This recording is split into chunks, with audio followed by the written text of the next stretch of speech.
Welcome, race fans, to the JoinAPS.com Cup Series. It must be only one thing. It is Wednesday night. So glad you could join us for another round here for the Elite Racing Series. I'm Alexander Ned here, joining the booth, excuse me, with good and always Rich Kashan. Oh my gosh, I'm so sorry, y'all. I cannot talk right now. Hoping to get better for this broadcast here, but so glad you could join us here for Dover International Speedway, the for Hadley 200, benefiting the Phelan-McDermott Syndrome Foundation. We'll be talking a little bit about what that means later on, but before that, qualifying is already underway, and I believe actually complete. Scott Crump and Chad Frankenfield are going to be leading this field of over 40 cars to the green flag here. We go from one concrete surface to another here, Rashav. What do you expect here tonight?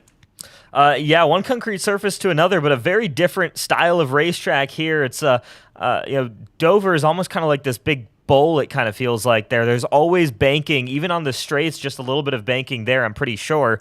Very high banks for a 1 mile track. So yeah, it's going to be tricky for these drivers, who can tame the monster tonight. The story of the season has been these cars are notoriously difficult to handle for these drivers, and this is a notoriously difficult track to drive. So potentially a lot of challenges ahead over the next 200 miles, 200 laps here at the Monster Mile. But I'm looking forward to bringing all the action for those of you watching at home. Alongside you, Alex.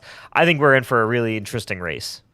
Dover always seems to produce some mayhem here, but always produces some really good, intense racing here. That is, if they can handle the banking in the side. So you mentioned it like a bowl, and I know something that's always stuck with me is how these guys attack this racetrack here. You're never, ever, truly ever flat. Both the straightaways here at Dover both bank in, and so what that means is the cars, a little bit sideways here, but that always means, though, you always have an issue getting the car, especially if you find yourself in trouble. You're going to find yourself hitting that inside wall because the banking of the track naturally slopes down toward that inside wall. Yeah, absolutely. Especially, it's you can run tight off the corner, hit the outside, and of course there's no runoff for you to really try and avoid any further incidents. You are going into that inside wall, or of course there is just, if you do have to check up to avoid an accident or something like that, there's just not a lot of room to move around on this racetrack. So it is going to be tricky. It's going to be maybe a little bit of attrition in this race, but realistically we're hoping that we can see maybe 2 lanes here forming. That's kind of what the benefit is of this really steep banking here on this racetrack. But there you see on that straightaway, still banked, these cars as they're driving down here, and it is a very unique layout to for a track here. Miles the Monster here hopefully will not be having much of the field for dinner. Looks like Scott Crump elects to start on the inside. Chad Frankenfield, his best starting position of the season, on the front row on the outside. Both those guys looking for their first win of the season. Chad Frankenfield, Tyler Fody, and David Tooker, the most recent winner inside the top 5. As we are going to have another pace lap, it looks like. So yeah, that gives us a chance to at least, I don't know, will that mean that the race will start under green and yellow conditions here? We'll see here. It looks like we're going to tick over, and this is going to technically be classified as the first lap, so I'm not too sure what happened. Might have been one of the drivers didn't end up leaving pit road on time. So we saw this at the Daytona 500 when Dale Jr. was racing with us, that he was given that. Unfortunately, not Junior. But nice to see that we're doing that for multiple drivers, and it's not just if you have a name that then you get the slightly special treatment. But yeah, just making sure everybody who qualified for the race is able to start for any reason. So yeah, one more pace lap here. Hopefully, we'll get rolling this time by as the lights are now off on the pace car. We'll see. So one less lap for these guys to cover here. So 199 laps at speed, in theory, ahead for us here at the Monster Mile. Yeah, it's just kind of, I don't know about you there, Ralph, but when you're expected to take the start and then have it wave off there, it just gets you antsy inside the race car right there. These guys are ready to go here with one less lap in the books here. They're going to be getting after it here fairly shortly. The green flag is out. Round number 6 underway. Barry waving that. Scott Crump gets off on the loud puddle, and the Hadley F200 is green at Dover. Yeah, so too wide. These guys need to quickly figure out what's working and what isn't on their cars.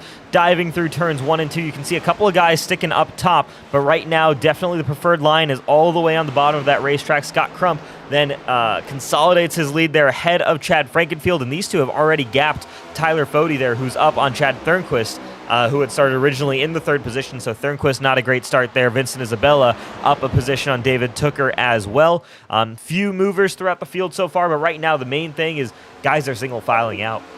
Somebody just hit the outside wall on the outside of the 43 there. That white car still in that outside lane. Don't know who that is, but he's going to continue to drop spots. Absolutely. Craig Arvanite's there, who's one of our open drivers, raced his way in tonight. Yeah, running 13th right now. Had a good qualifying to get himself up into that position. But yeah, maybe a little bit of damage to the right side of that car. Don't quite see anything on it. But up ahead, we have cars going side by side. How about this? Wyatt Canadle, Shane Tarian, and Tarian gets that position for now. Wyatt Canadle there trying to bounce back from last week's penalty, a severe penalty that saw him lose 10 spots. Looking to have a great run here today. He's been able to settle on line. It looks like we have much of the field now single file. You see one competitor there has dropped down below. I don't know who that was, but he's, I think, perhaps gone a lap down. But so much about Dover here is finding that rhythm, and especially early here. You don't want to be one of those last guys there on the outside looking in. These guys got single file pretty quick. Yeah, got single file pretty quickly, and a little bit of movement here as you say that. Wyatt Canadle looking to the outside of Tate Lytle, and how about that? 61 Bronson Stafford looking to the inside there, as they do run too wide through 3 and 4. But yeah, primarily I think you're going to expect to see guys maybe running that bottom. That seems to be maybe the preferred line, whether that's for grip or just in terms of the fastest way around the racetrack. But it does look like at the very least you can stick your nose up top and try something, because coming off the corner, honestly, that high line, if you can hold it through the initial part of, if you're talking about turns 1 and 2, you hold it through the initial part of 1, you're able to stay there side by side with the car. You should have a much better run coming off of turn number 2 than the guy on the inside. Yeah, and that's what we like to see here at Dover. 2 lanes here working together there in that outside line, giving you options as a driver. That's all anyone would want. As we see one competitor, the back end has been knocked cleanly off. He's going to bring that car on pit road there. Yeah, that's going to be Mark Revelas. The deck lid of that 96 machine is not there. Or at least, yes, there it is. Or there it's not. Yeah, let's take a look here. 96 car. That's what we're talking about right there. You get loose, and there's nowhere to go if you lose that car. Straight into that inside wall. Hard hit for him. Doesn't bring out the caution tonight because he was offline, but that's something we got to watch out for. It could happen to other drivers throughout the night. Pretty early there. He still has yet. He's just kind of on the bottom of the racetrack there. Has not yet reached pit road, so don't know exactly what strategy he's trying to pull right there, but nonetheless, very damaged for sure. Back up front, though, Scott Crump continuing to lead here. Let's talk about this race and break it down here, Rashov. It's not a full distance race that we saw last week. In the laps here, we are going to click off a lot faster than the 1.3 mile racetrack at Nashville, this being a 1 mile racetrack here. This will be a fast race, so the time to get going is now. Well, hopefully, under the green flag.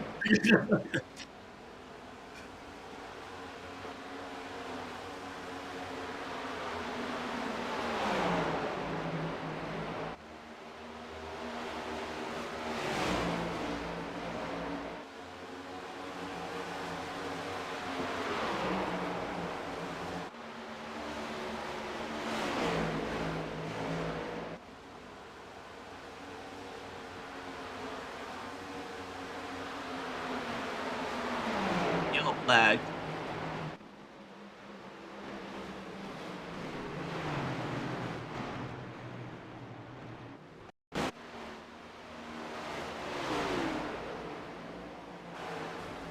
Oh.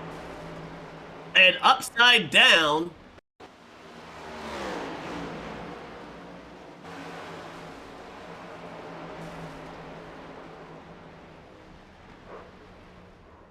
Perhaps there.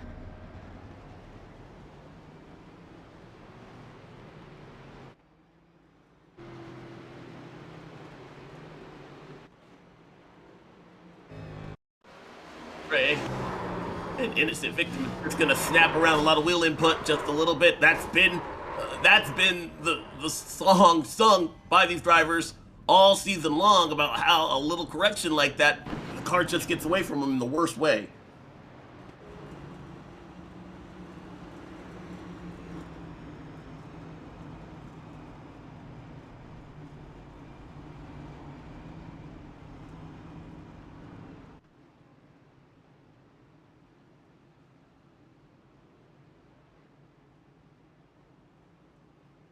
Interesting move there.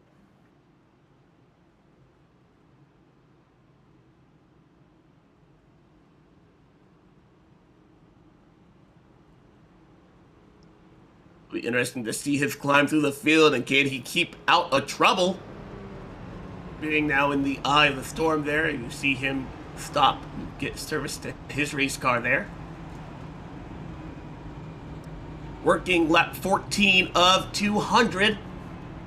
And again, this race, there are similarities between the surface of this racetrack and last week's race at Nashville here, but that's pretty much where they end here. Dover is very much its own unique monster mile, for lack of a better way to describe.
24 degrees of banking in the corners there, 9 degrees of banking on the straightaways here.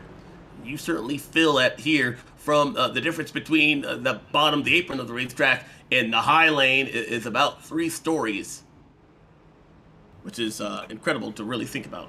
Yeah, that is kind of crazy. You don't really realize just how steep these tracks are. I remember one of my favorite pictures was of a friend standing on the banking at Daytona, and obviously that's much more extreme than this, but even then, I mean, you just really don't understand watching these cars go around these tracks just how impressive the banking is, just how steep the banking gets. So yeah, it does definitely get pretty crazy, and must feel pretty crazy in behind the wheels of these race cars. I had the opportunity, as we get double wide here for the restart here, to walk with the AMR safety team before the Roval race last year. Before all races. What I thought was interesting was that the AMR safety team at every NASCAR track, they walk the entire length of every track to inspect each and every safer barrier on the surface. And so what many people don't realize is that, one, they're checking each styrofoam barrier in between the wall. But they're walking that in their shoes. And I mean, I was following along with the camera crew for NASCAR. We were doing a production event for that. And let me tell you, just the turns 1 and 2 of the banking, Charlotte, it was just enough to be like, I can't believe it. My feet are killing me. We have to go down the back stretch and turn 3 and 4. No, please, where are those AMR cars, you guys? Trust, yeah. As we try and figure this out. That was fun, but that was eye-opening for me as we get back underway here. Scott Rupp late in the restart zone there, but he caught them sleeping on the inside. Don Ford is not going to lose not 1 but 2 spots. Here comes David Tooker in the 83 to try and get around him. Yeah, Fody did not get away well Crump did a great job kind of jumping that start, getting a good jump at least on the rest of the field. So that does bring David Tooker with him, almost Shane Terry, and we'll see if that 83 is able to clear the 40. I think he just does there. Coming off the corner especially, he should have the advantage, and he does. So Tyler Fody, yeah, that kind of being on that inside, or at least alongside the leader, heading into a restart is not an ideal position to be in. Bourne and Vincent Isabella go side by side, and Vince gets very close to that outside wall, and that goodness goodies number 12 car. If they didn't touch, I don't know how there, but Vincent Isabella doing all he could to hang on there after being pushed about half a lane almost into that outside wall, and thankfully that was not a bigger issue out of turn 2 than what it could have been there. They now race side by side. He's only lost one spot, still fighting with it between Pro Edge Racing teammates. That would be Matthew Weeks and King Lytle on the inside. Want to go back to that restart though there, Rashad, there, and I mentioned that with Tyler Fody losing that many spots there. When Scott initially took the green flag, when the pace car went in, he took off. That time he waited. He was in a different lane, and he was very much almost inside of turn 4 by the time he took off. So mind games being played early already inside that restart zone. Yeah, absolutely. As a driver, when you're given that power to restart wherever you want, and I mean, people have complained about this before. We've had some issues with restarting at different times, and there's maybe been a little bit of a push to have a restart zone, but having that total freedom to restart here on iRacing and choose where you restart really allows you to play some interesting strategy games as a driver and someone who's in charge of the field and control of the field at the time. Because, yeah, you can go early on a few and then really catch them off guard if they think they're ready for you to go early. You can change it up every single time, so it really forces the other driver alongside you and everybody else in the field to have to react to what you do, rather than kind of there's a prescribed area saying, hey, you're going to have to go at some point in this area. There's still a little bit of an advantage, but not quite as much as maybe a driver going, halfway through turns 3 and 4, or maybe having to wait all the way through after they come off of turn number 4. There's Tate Lytle, their winner at this racetrack. The last time the series came here for 2021 Season B, as Tom Bourne, this time he's going to knock the wall down at a turn 2, and he'll lose a couple of spots. Big issue for the 16, and you can see it has damaged the right side of that race car. Yeah, it has. Big damage to the right front fenders. Almost comes together with Jeff Green there going by. Craig Arvanite's trying to go by, and so this is going to make that car really tight. It's going to make entering the corner a little bit more tricky. It might make exiting, honestly, maybe a little bit easier, though that front end's not quite doing what you want it to or what you expect it to for Tom Bourne. So right now he's going to have to hang on here until he can come down pit road and fix that damage. And it's going to be a long, well, at least green flag run was what it looks like, but it's a run to the inside as well. That train is going at least 4 cars deep. I don't see a chance for him to dive underneath that demonstration car. He's going to lose a ton of spots by the time this is all said and done for him in that 16 car.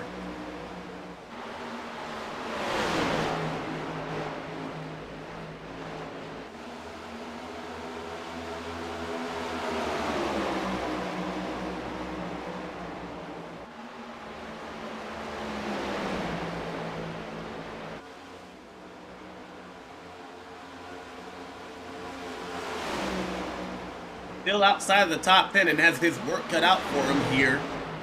And that's still a very interesting call. I have to wonder, he's making up some time, obviously, on those newer tires there, but what the mindset was of Frankenfield right there. He gave up a lot of track position in order to get some fresh tires, but it just doesn't seem like it would pay off right now. I mean, he's still about, and as I take a look at the running order there, I believe about 5 seconds behind Scott Crump. By the time he would eventually catch back up to him, it might be too late. Those tires aren't going to be just new. I mean, they're going to wear out. I don't think the advantage of having new tires by the time he gets there is going to be as evident. Yeah, we'll kind of see it. It definitely does feel like it's maybe kind of digging a hole a bit for that 15 car for himself. What can he do though? Right now, I mean, a lot of pace in that car. The question is though, is that just the pace that he had? Remember, he started on the front row of this race. Is that just the pace in the 15, or is that really the tires here? And do you get into a situation? You saw he had to check up there coming off of turn number 4 behind Craig Arvanites. You don't want a situation as the yellow comes out where you get involved in one of these wrecks mid-pack. That was my other issue there with that strategy. I just don't like putting myself there in a situation where you could end up being the next yellow, especially when nobody went with them there. It's just very, very early. But that's why we're paid to analyze the race there, as Tim Bourne and the 26, Tom Bourne and the 61. So it's Tom Bourne, the 26 of Dallas Myhand, and then the 61 of Bronson Stafford all come together. So the initial contact here, if we can take a look at just how it starts, see if we can maybe get a better angle at this. Going to be, here we go. Why? That's typically not what you want here at Dover. Oh, I think that was just a perfect storm right there of Stafford was on the inside of Myhand, was on the inside of Tom Bourne, and each of them was right at each other's quarter panel. That was, we've got to go back. We'll check out the Whiskey Cast replay here because I think that was the perfect, I'm going to see if I can get the still image of when everybody made contact there because that was really interesting. I mean, here's basically what that looks like for these guys. And you know, the good thing about this, Rashad, is that they don't have a lot of damage. I don't know if the 26 car really hits the wall here. He gets hit again by the 61, which kind of turns him into the perfect position, able to save that race car there. And then teammates are going to come together right here. But how that 16 spun, yeah, Myhand does a well of a job to keep that car out of the wall. In the 16, he comes to a dead stop before he hits that inside barrier. So that just proves how lucky he was to not come sliding down in. Oh my gosh, yeah. You're off 9 degrees of banging. In fact, the only one that really got a lot of damage hitting the wall was the 61 car. Yeah, that's pretty crazy in terms of just the way that played out, and very fortunate that nobody got more damage than I think was not necessarily necessary, but yeah, nobody got a ton of damage from that incident here. So yeah, we did have cars while we were watching those replays come down pit road, deciding to make that call to pit for fresh tires.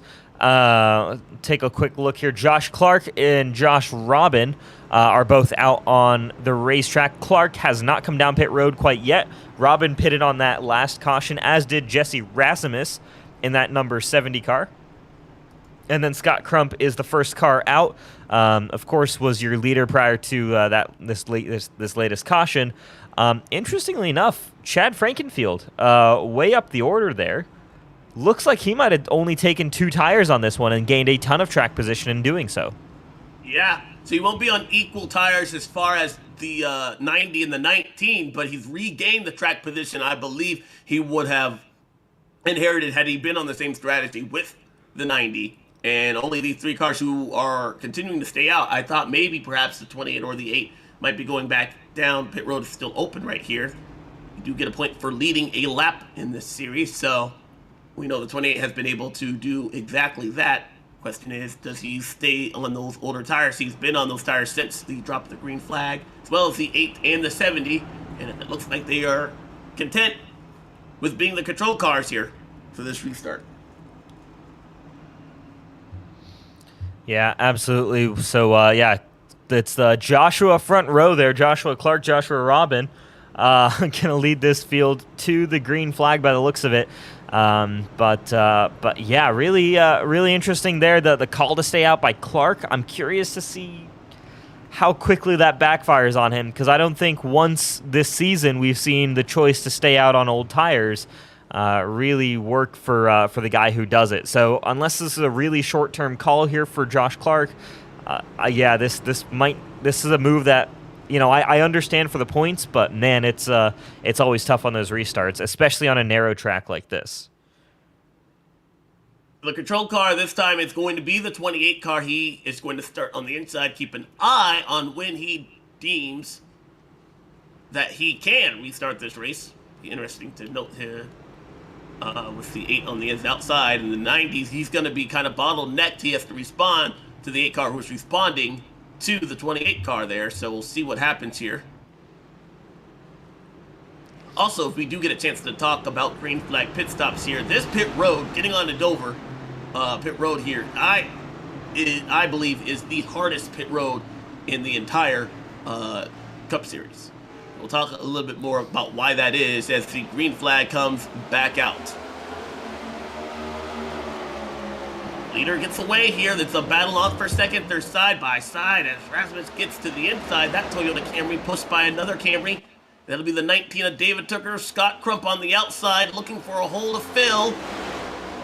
Still going to have his work cut out for him as they have formed up tight and even on the bottom of the racetrack.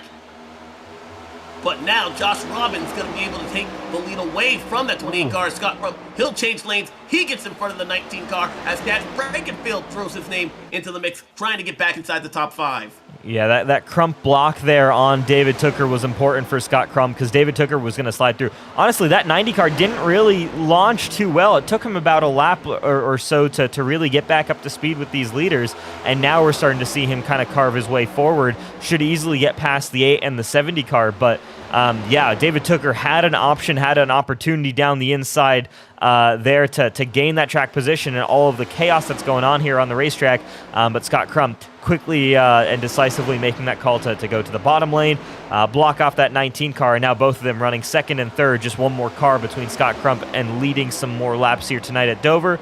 That's Josh Robin there, and probably coming out of turn number 2 here. We should expect to see that 90 car in front. No, he's loose off the corner.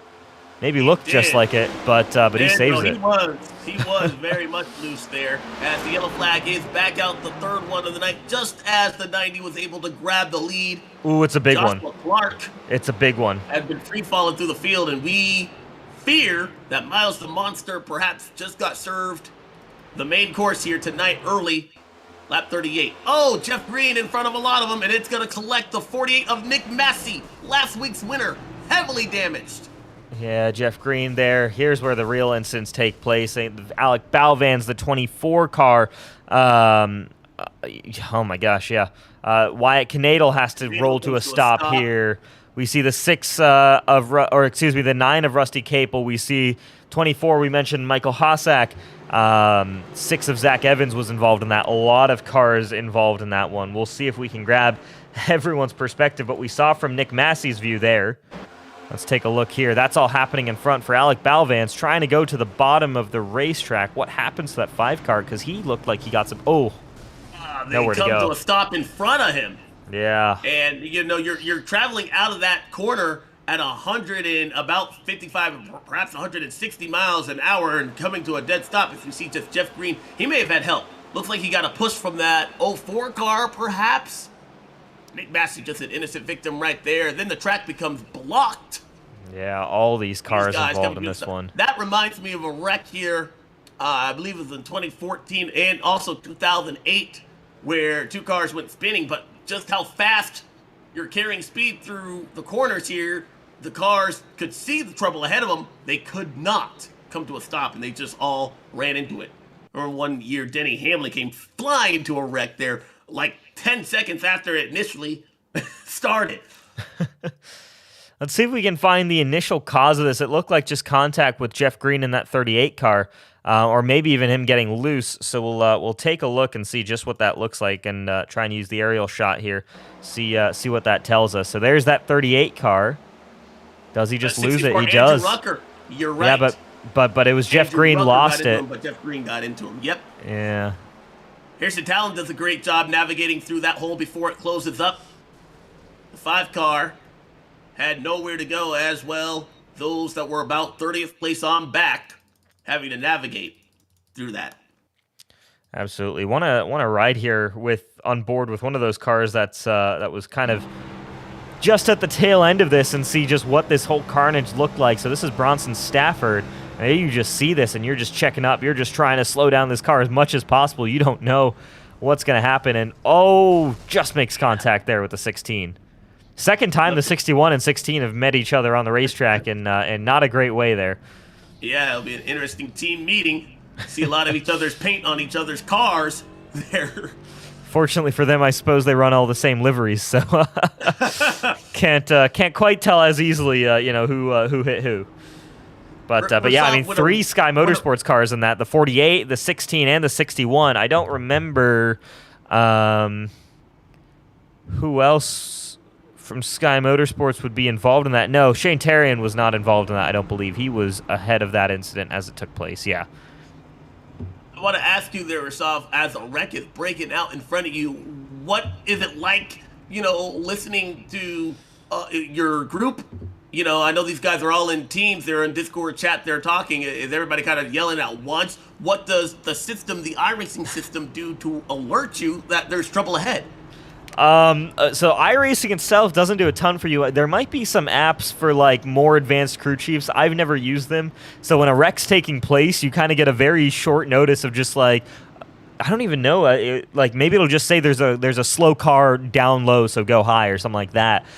So really, that's where the teams are super beneficial to have, because a lot of the times I've been in those team chats, especially at super speedways, you see this a lot. But someone will see something, they'll see a checkup, and they'll, especially if you have someone running further up on the track, they'll say, oh, this line's checking up, or there's, this guy's loose, or they'll call out the wreck if there is just a straight up wreck that's taking place. So you have that communication. It's pretty nice to have there. But from sitting behind the wheel of the car, there's only so much you can do. I mean, these are still very heavy cars. The brakes are a little bit bigger this year, but at the same time, it takes a lot of energy and force to stop these things without locking up the brakes. So you do sometimes see guys have to really roll to a halt there. As we do get back to green flag racing, it does take a lot. So that's sometimes what we'll see drivers run into the back of each other during, especially really sudden stops. But for guys further back, that's kind of something that really should be avoided as much as possible, and I think can be avoided. We'll see if perhaps that action will be needed later on. I don't think Miles the Monster is done yet eating. And Scott Crump, this time he went within, between turn 3 and 4, as we see the 70 car get loose. And remember, he's one of those cars, not on the same equal footing as the guys around him. Yeah. Really interesting call there by Razimus there. He is still out on the racetrack despite that extra caution, and didn't decide to come down pit road. So completely different strategy to what the rest of this field is doing. Not everybody, obviously, who came down in the previous caution came down pit road. That kind of makes sense to me. But for someone who hasn't pitted since lap 13, Jesse Razimus, the 70 car, that's an interesting strategy call. Again, maybe playing something a little bit different in terms of fuel number, maybe trying a little bit something different to be off strategy. But right now, Chad Frankenfield is on Scott Crump as the yellow flag comes out again. Fourth one of the night there, and unfortunately beginning to see a common theme. Unfortunately, it's Scott Haney, and the 84 Wyatt Canado with nowhere to go. Oh man, and that 3 car, that if you want to talk about it here, Alex, that 3 car does have an important meaning tonight, an important cause that he's racing for, but I'm really unfortunate to see him caught up in a wreck this early. Yes, he is. He is racing for, as we had mentioned there, the Phelan McDermott Syndrome Foundation. And this is an interesting race car here presented for Headley. This is a, excuse me, as I was trying to get my notes all in order. In fact, actually, Rasov, maybe you could talk a little bit better for that, because I do understand that guys are running a special event in place for that tonight. Absolutely, yeah. So Scott Haney here in the number 3 car. Again, really unfortunate that he got involved in that last wreck, but he's putting up $100 to the highest finisher who donates at least $10 to the Phelan McDermott Syndrome Foundation. You'll notice they're the sponsor for tonight's race. A friend of Scott's has a daughter who has Phelan McDermott syndrome. It causes developmental and speech delays from birth. Her name is Hadley, hence the hashtag for Hadley on Scott Haney's car and in the name of tonight's race. And she's made amazing progress through the foundation, so really great cause that Scott's brought up. And we've raised over $300 through the Elite Racing Leagues. We have a number of drivers involved in that prize fund. We'll keep you guys updated. Those drivers involved in this are Chad Frankenfield, Scott Haney, Tyler Fody, Dustin Doer, Michael Goodman, Zach Evans, Josh Adams, Jeff Green, Josh Personette, Cody Harrington, Mark Keeler, Tate Lytle, and Nick Massey. You just love to hear stories like that, and that's why I love racing, Rashav. It's just it brings everybody together no matter what there, and it's unfortunate for that 3 car. He's down, certainly not out though. Hopefully able to fix that damage there, but just what a great chance for us to raise some money there and allow everybody to take notice of that foundation there. So absolutely, I think it's always funny, how much bickering there is between the drivers. It is great that it's still, they come together for causes like this. And we do a few charity events and races throughout the year.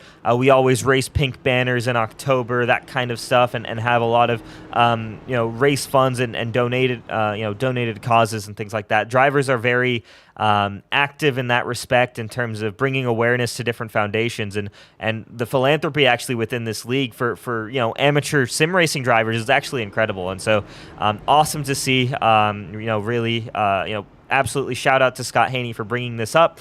And we'll keep an eye on of course the running orders for all the drivers who are involved in that prize fund. Someone will be getting that prize money, but of course a lot of money donated there to the Phelan McDermott Syndrome Foundation. It's about 3 laps short of a quarter race distance here.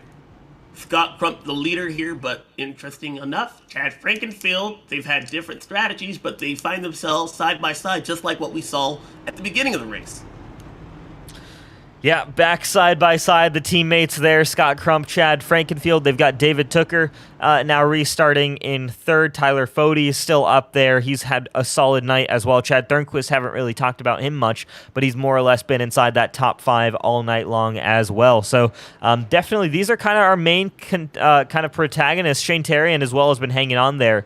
Matthew Weeks kind of worked his way forward from mid-pack there, +9 from his starting position. So now we get an opportunity to see what he's like. And of course, Colin Bowden started all the way from the tail end of the field. He's now running in 7th place. When that 69 car is racing, you never know what's going to happen. You can always count on him moving towards the front and challenging for victories.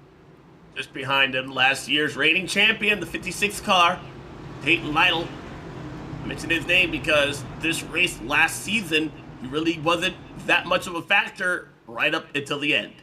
Absolutely, yeah. Something to watch out for. Tate Lytle hasn't maybe had the start to the season he's wanted. I think only a single podium at Pocono, and we remember just how kind of distraught he was actually after that, finishing only second in his eyes. But that's coming from the defending champion. He wants to win as many races as possible, of course, and wants to kind of find what was working for him last season. Right now, hasn't been quite the getaway to the season, but been very consistent, and he's hoping to continue to build on that potentially here tonight. We're back to green flag racing.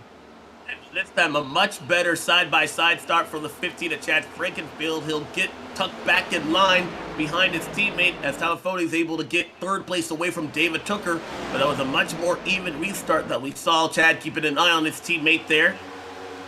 First front 5 make it 6 car single file. They're double wide as Matthew Weeks trying to get a spot there underneath the rookie. Yeah, Tarian, a little bit of right side damage. I'm not sure. I think that might have been there before this restart. I don't think he just hit the wall there off of 2. So potentially a little bit tight on that restart, getting back to speed. But yeah, right now it is Crump and Frankenfield kind of, again, already separating themselves from Tyler Fody. These two really seem to be in a bit of a class of their own in terms of just straight up pace, at least on the short runs that we've seen so far today. And then you kind of get to this next group. Fody, Tooker, Thornquist have kind of been that next group of cars, as Frankenfield, fastest lap of the race that last time by, he's to the inside of Scott Crump. Yes, he rumbled out of the pocket heading into turn number 1 there, showing his teammate he wanted that position. Oh, now, Crump! Oh, Scott Crump, very loose in his round. The pole setter, can he keep it from getting into the wall? Oh, no, the 44. Hard by Michael Goodman, and the 89 car piles into it. They are still wrecking in turn 4. What is happening there, guys? Wow, a lot of cars still wrecking there off of turn number 4. Scott Haney in it again. No.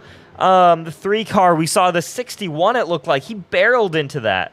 Let's go back and take a quick look. But, man, that was a crazy accident there with Michael Goodman that catching kind of the tail end here. We'll watch this 44 car and try and follow the rest of this incident. So the 90 car, there you see it slow on the top of the racetrack. The 83 goes to the apron to avoid.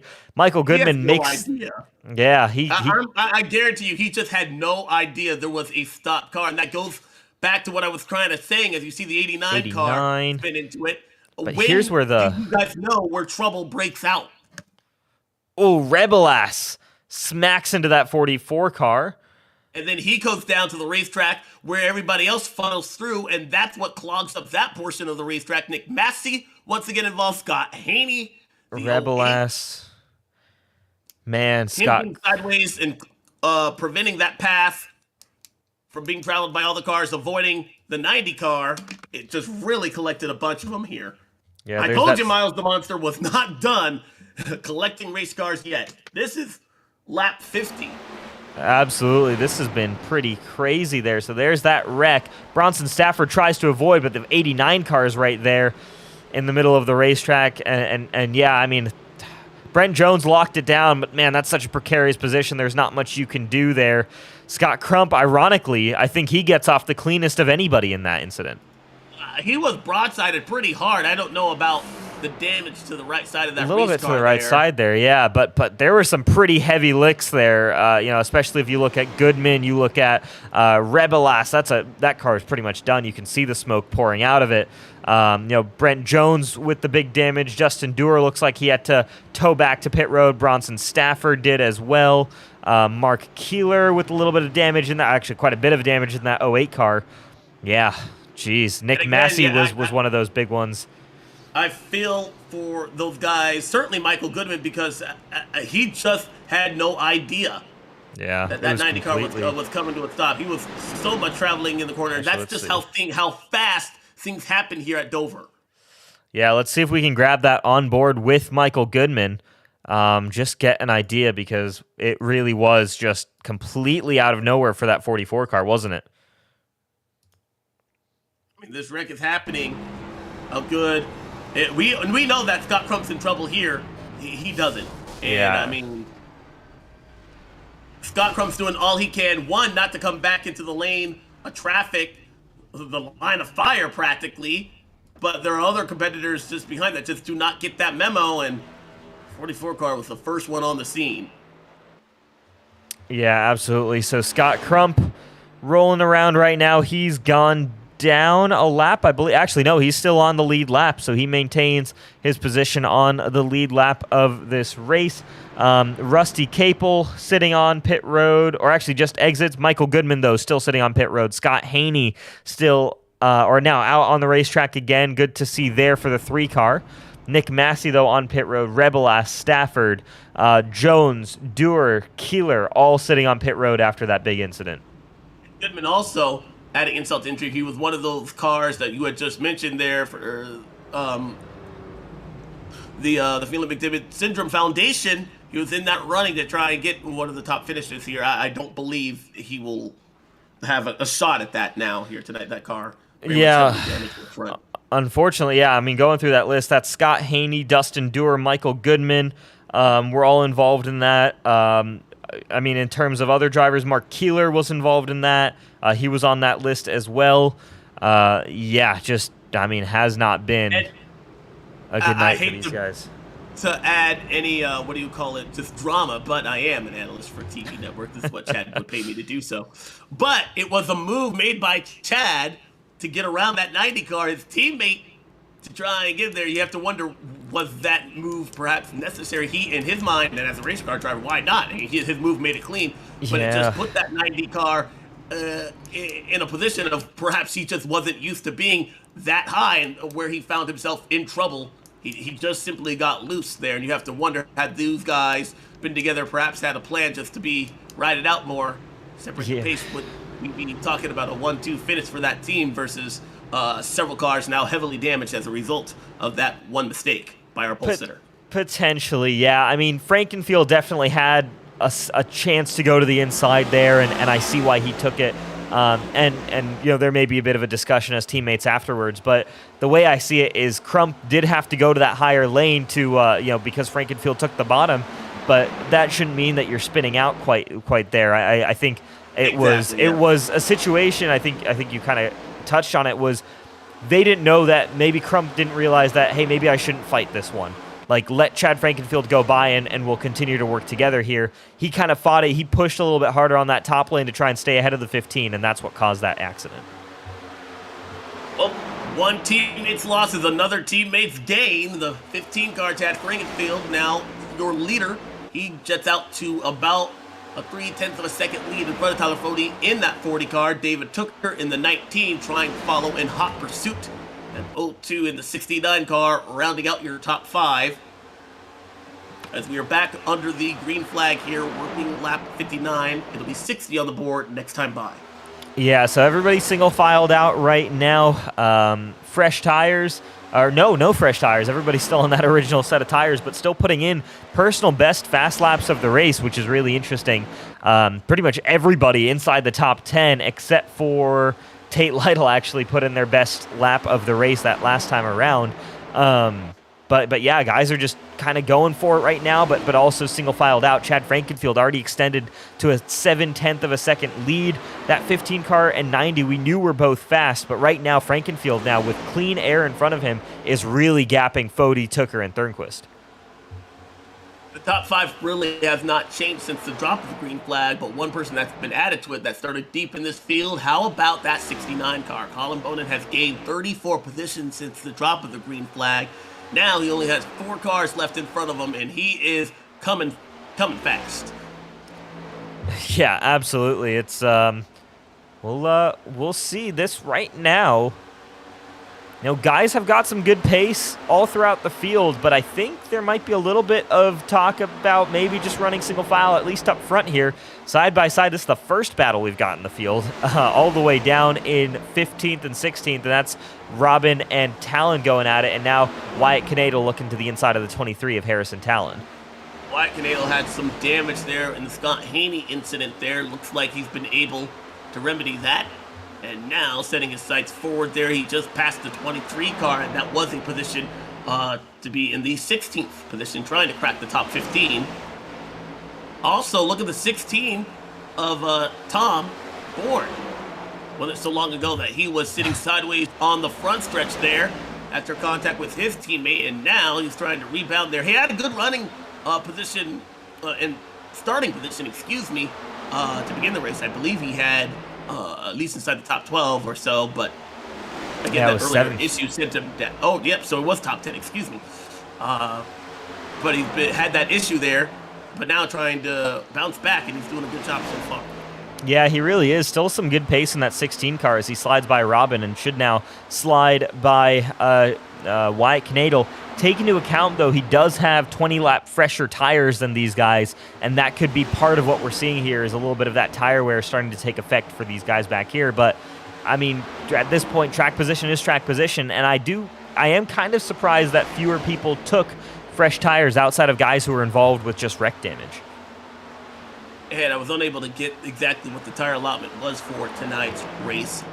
I'd expect, though, that we're not going to be anywhere near that. Yeah, unlikely, I think. It'll be interesting to note there how these guys decide to put on their tires and when and where. Up front, no change. In fact, that second place has about, I'm trying to look at look at the field to see the gap, about 1.5 seconds in between first and second, if I'm looking at that correctly. Yes. Two and a bit even. I mean, wow. Chad Frankenfield is flying up front. That's a lapped car there, but right now it's because there's a lot of fighting here for this second position. Colin Bowden has joined the equation here as he slides by Chad Thornquist. He's now chasing down Tyler Fody, while Fody's lost his position to David Tooker, and all this is happening while 2.5 seconds up the road, lapping 1/10 of a second faster per lap, if not more than each of these guys, is Chad Frankenfield. You know, I have to remember, I go back to this race 1 year ago, Chad Frankenfield, he was one of those guys that was in position to win that race. I believe it was a late race, either a speeding penalty, I believe, or getting onto pit road that forced the 15 out of the equation. And let's talk about getting onto pit road here under green, why Chad Frankenfield lost that race here. This is one of the most difficult racetracks from the surface to pit road to get onto here. And I believe it has to do everything with the amount of banking, where pit road entry is, and the fact that you have to go down from 160 miles an hour to 30 here on the front stretch. It's a ridiculously slow pit entry, and you see just there, that's the apron, and there's pit entry. It's right in the middle of the corner as well, and so yeah, I mean, getting your car slowed down in time as the caution comes out again, another big incident it looks like. No.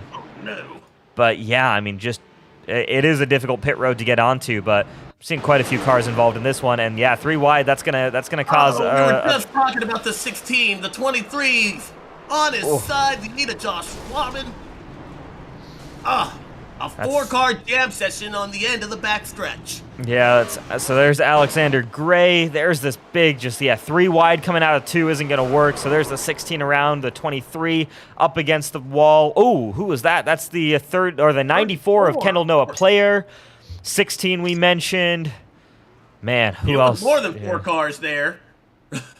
Yeah, Jeff. Wow, and you have to wonder, were they 3 wide because the how slow that 81 car was? Lap traffic playing a factor. Wow, Kendall Noah Player there. No, Jeff Green did get a hit there. But yeah, Kendall Noah Player went for a ride as well. Yeah, so Alexander Gray, Josh Robin, Harrison Talon, Tom Bourne, Jeff Green got a knock in there, Kendall Noah Player.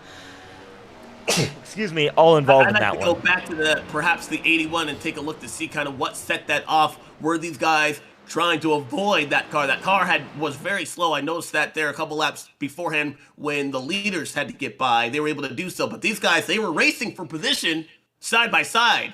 It's a lot different than single file we saw with the leaders, and that's where the trouble broke out. Absolutely. So let's take a look here. Get the aerial view. There's that 81 car high up on the racetrack, side by side, Canadal and Bourne. Yes. Yes, I believe. Yeah, just checked up on that middle lane. The 81 checked in, and I don't believe the 16. And that's going to be a hard pill to swallow, I feel like. I mean, the 81, I understand just trying to ride around at your pace, but he does come down. Whew. I'll go back to you there, Rashaf, because these guys, the spotters, we don't have traditional spotters like what we do in the real world here that can help you. But when you're a race car that's heavily damaged, multiple laps down, but you're still on the racetrack, what are you trying to do in order to make sure you don't put yourself in that position, being in the way with guys that are running side by side on the lead lap? I mean, what these guys have in iRacing is what's called a black box that gives you different types of information. If you're a lap down, again, I use super speedways as an example because as of late, that's been most of what my elite racing career has been. But if you go a lap down, you're involved in a big wreck, you have that relative screen up on your black box, and that is the only thing you are looking at because that's going to tell you just where all the other cars are around you on the racetrack, and it'll say, hey, you have these 2 cars fighting for position. It'll tell you what spot they're in. They're fighting for position. They're this far behind you. They're closing at this rate. Get out of the way, basically. And so, I think that was unfortunately just a situation where I think that 81 car, miscommunication there, or just misunderstanding from Gray. He came back down on the racetrack, had way more room up top that probably should have stayed towards that top lane of the track as those 2 came by fighting. Field for Tom there. Just his line was just kind of taken away there, just unexpectedly. There's just nowhere to go. So, and unfortunately, a lot of the cars that were involved in that were all in the back half of the field, but still very much fighting on the lead lap. We're just taking out competitive cars that can race for a win. Yeah, we there. Kendall Noah Player also with just an incredibly wild ride on the back stretch there. Don't talk about a lot of cars flipping here. I know there were two instances I can remember where cars have flipped here. Joey Logano here back in 2009, and then Donnie Neuenberger back in an Xfinity race back in 2005. He had a wreck, kind of similar to what we saw with the 94 car up and over on the back stretch there, but woo! I mean, Miles Monster, does he have no shame? He's feasting tonight, is what he is. That is, it's been pretty crazy there as Tarian and Frankenfield make up your front row. But yeah, we kind of started with some good green flag runs and have had a few runs here and in between, but starting to see a few more incidents, a few more cautions, but a lot of cars getting involved in these, and that issue could potentially compound if you have more guys in situations like that. Really bad start for Frankenfield, drops down 2 spots there, almost kind of gets caught on the 40 car of Tyler Fody, but now it's Tarian leading Bowden, and Bowden looking to the inside from last to first. Could we see that again for the second time this season? Bowden to the point here on lap 75 of 200. Already, it took him just 75 laps. Woo, don't know if he was able to lead that lap officially, though. This time he'll be able to take the lead, though, from the naked eye as we take a look at that side-by-side battle. Now for second place, that's Chad Frankenfield. Interestingly enough, I was unaware of who was able to restart there. It looked like the 15 car was actually second. I thought he would be the control car. So that was kind of weird to see him not be able to shoot out there. But before that yellow flag came out, Chad had a 2.5 second lead on the rest of the field. We'll see if he can try and get that back. He's bearing down on the back bumper of the 69 car. Now he's to the outside as Colin Bowden tries to make a defensive line, keeping the inside of the racetrack his and making Chad Frankenfield use that outside lane.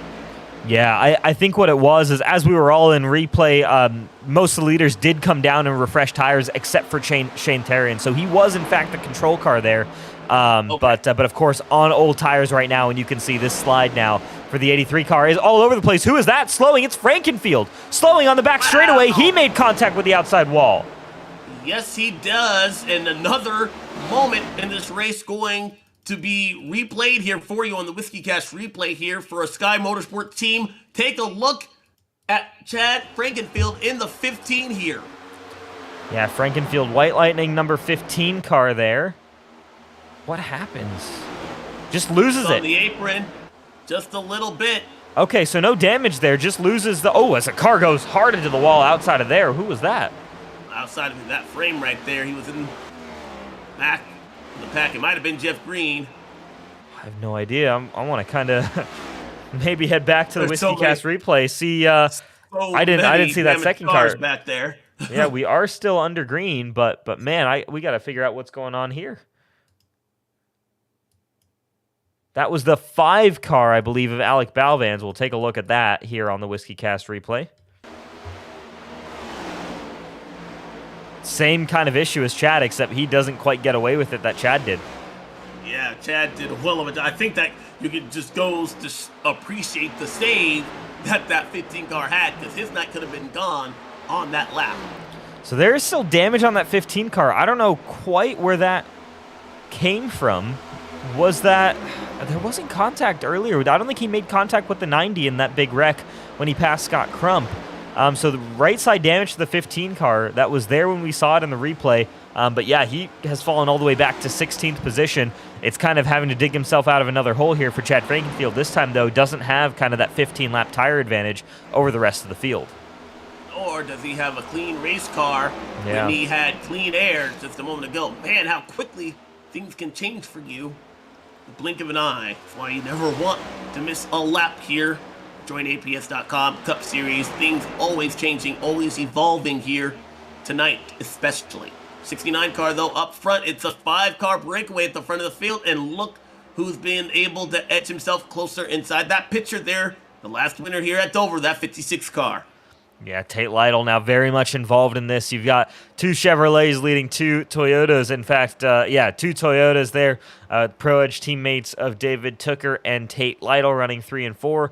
But yeah, how about Colin Bowden up to the point here, not stretching out maybe like you might expect that 69 car to do. Tyler Fody holding on pretty well here, but we'll see. He's been pretty much under consistent pressure from David Tooker all race long, but using the 32 as a pick to the inside of the 69 car. Here comes Tyler Fody for the lead.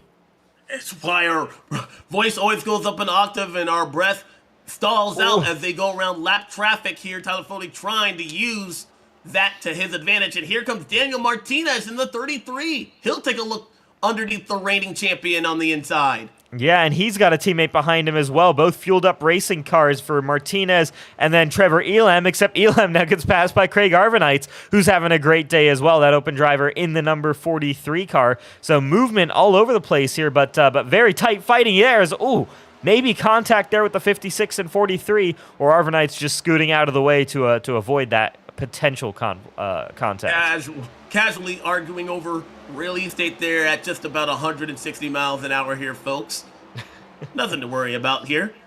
69, though, he was able to defend an attack from the 40 car Tyler Fody, but the 19 of David Tooker and now Daniel Martinez has been able to get into that 4th position there. A great run made by that 33 car here tonight. Absolutely fantastic run.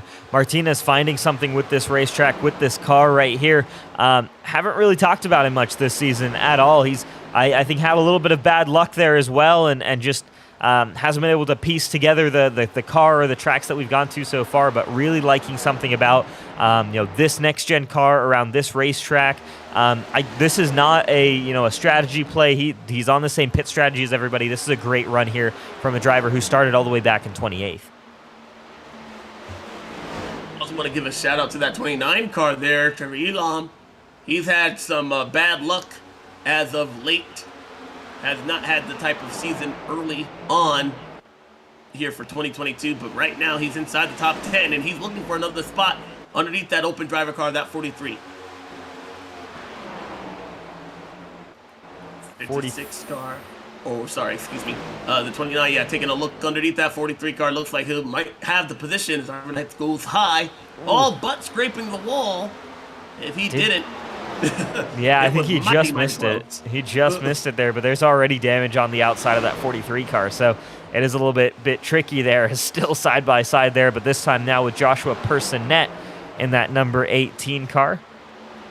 Oh, and Chad Thornquist trying to make it 3 wide there. Personette here trying to get the inside. We haven't, again, talked about him much tonight, or really all season in that 18 car. Not sure if he's a one-time entry, actually. Or if he's been, I'm gonna embarrass myself here if I don't remember Joshua Personette has been running all season. I feel like he hasn't though in Cup Series. Not at least in the 18. We have not seen him very much, so good to see him just have a good run. Look just behind him, that 70 car trying to rebound back. He had been on the opposite tire strategy there. Looks like he's been able to get the pendulum swinging forward. Absolutely here as Arvinites versus Thornquist. Thornquist looking to the inside. That 02 car, remember, was further up on the track earlier in the race, kind of fell back.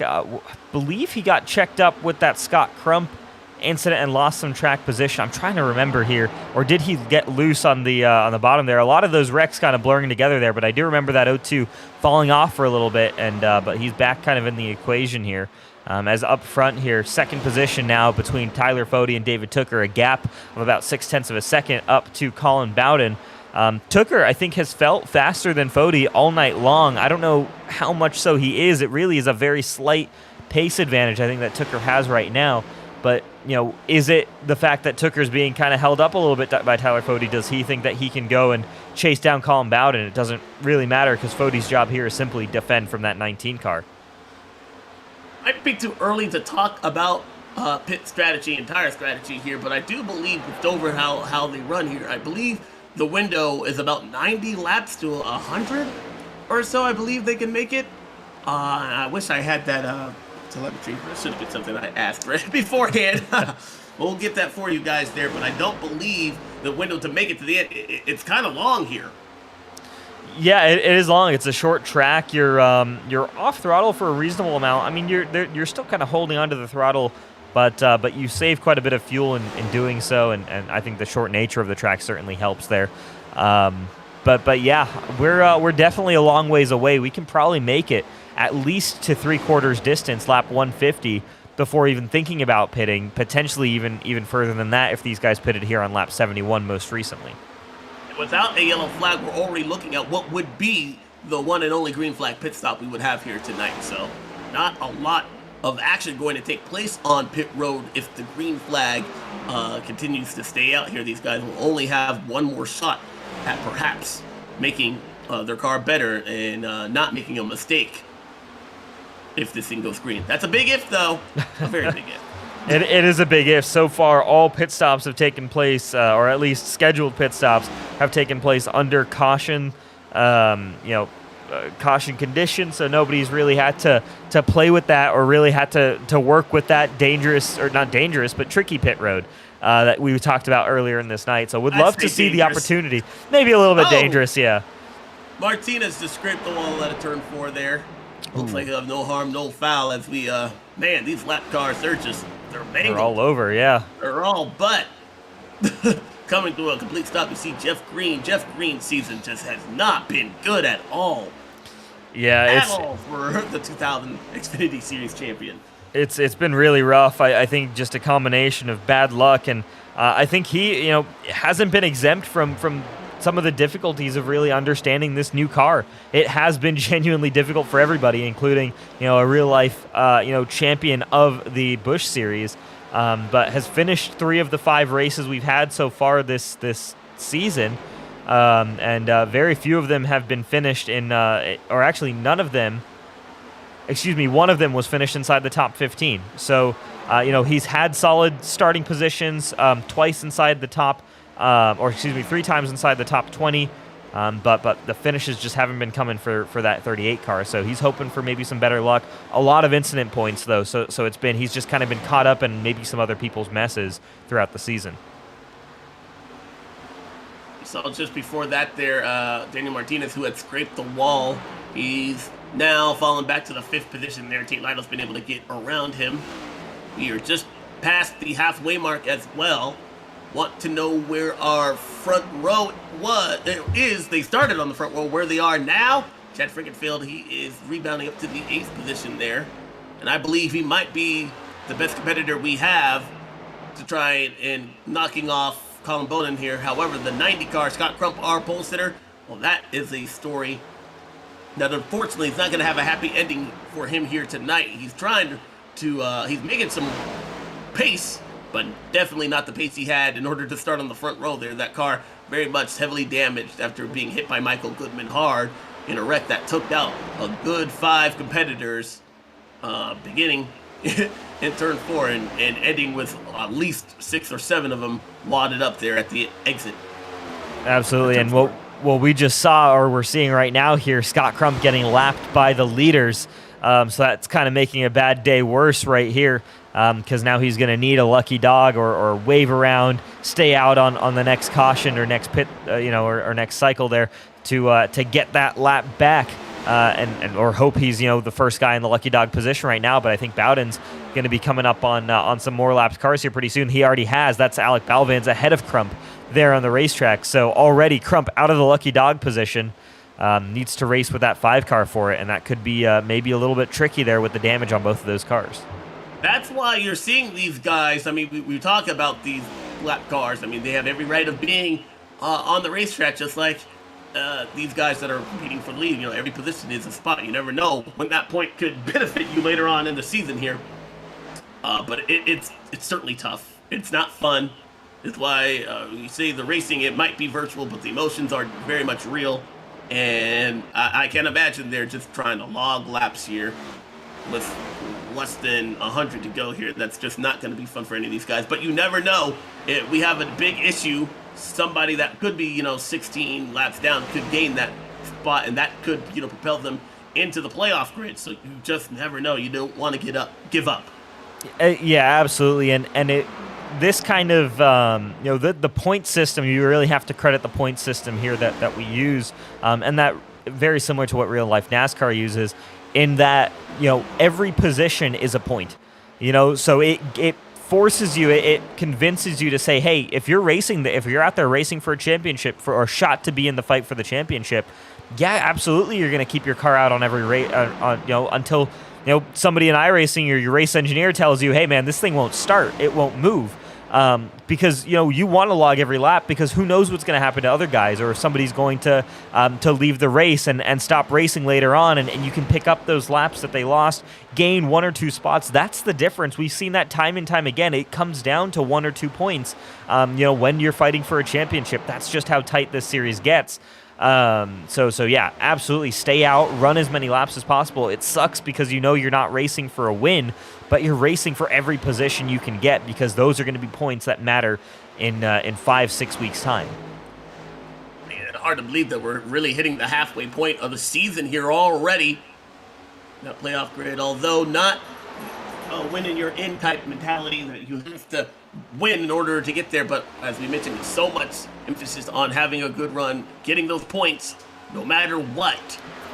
You never know, because the battles that we have for those guys to get in the final spots here is always fun to watch. Might not necessarily be fun for the guys that are in them, but as a spectator, that's all I would like to see. Absolutely, yeah. I mean, yeah, the win in you're in was really interesting. It kind of shook things up, but this is a very traditional point style here. It really favors guys who are consistent, who just keep on putting in the results. You want to talk about consistency? Talk about the championship leader, Tyler Fody, running in second right now. 0 poles, 0 wins on the season, but from 4 races counted, so we've raced 5 races, but we count 4 so far.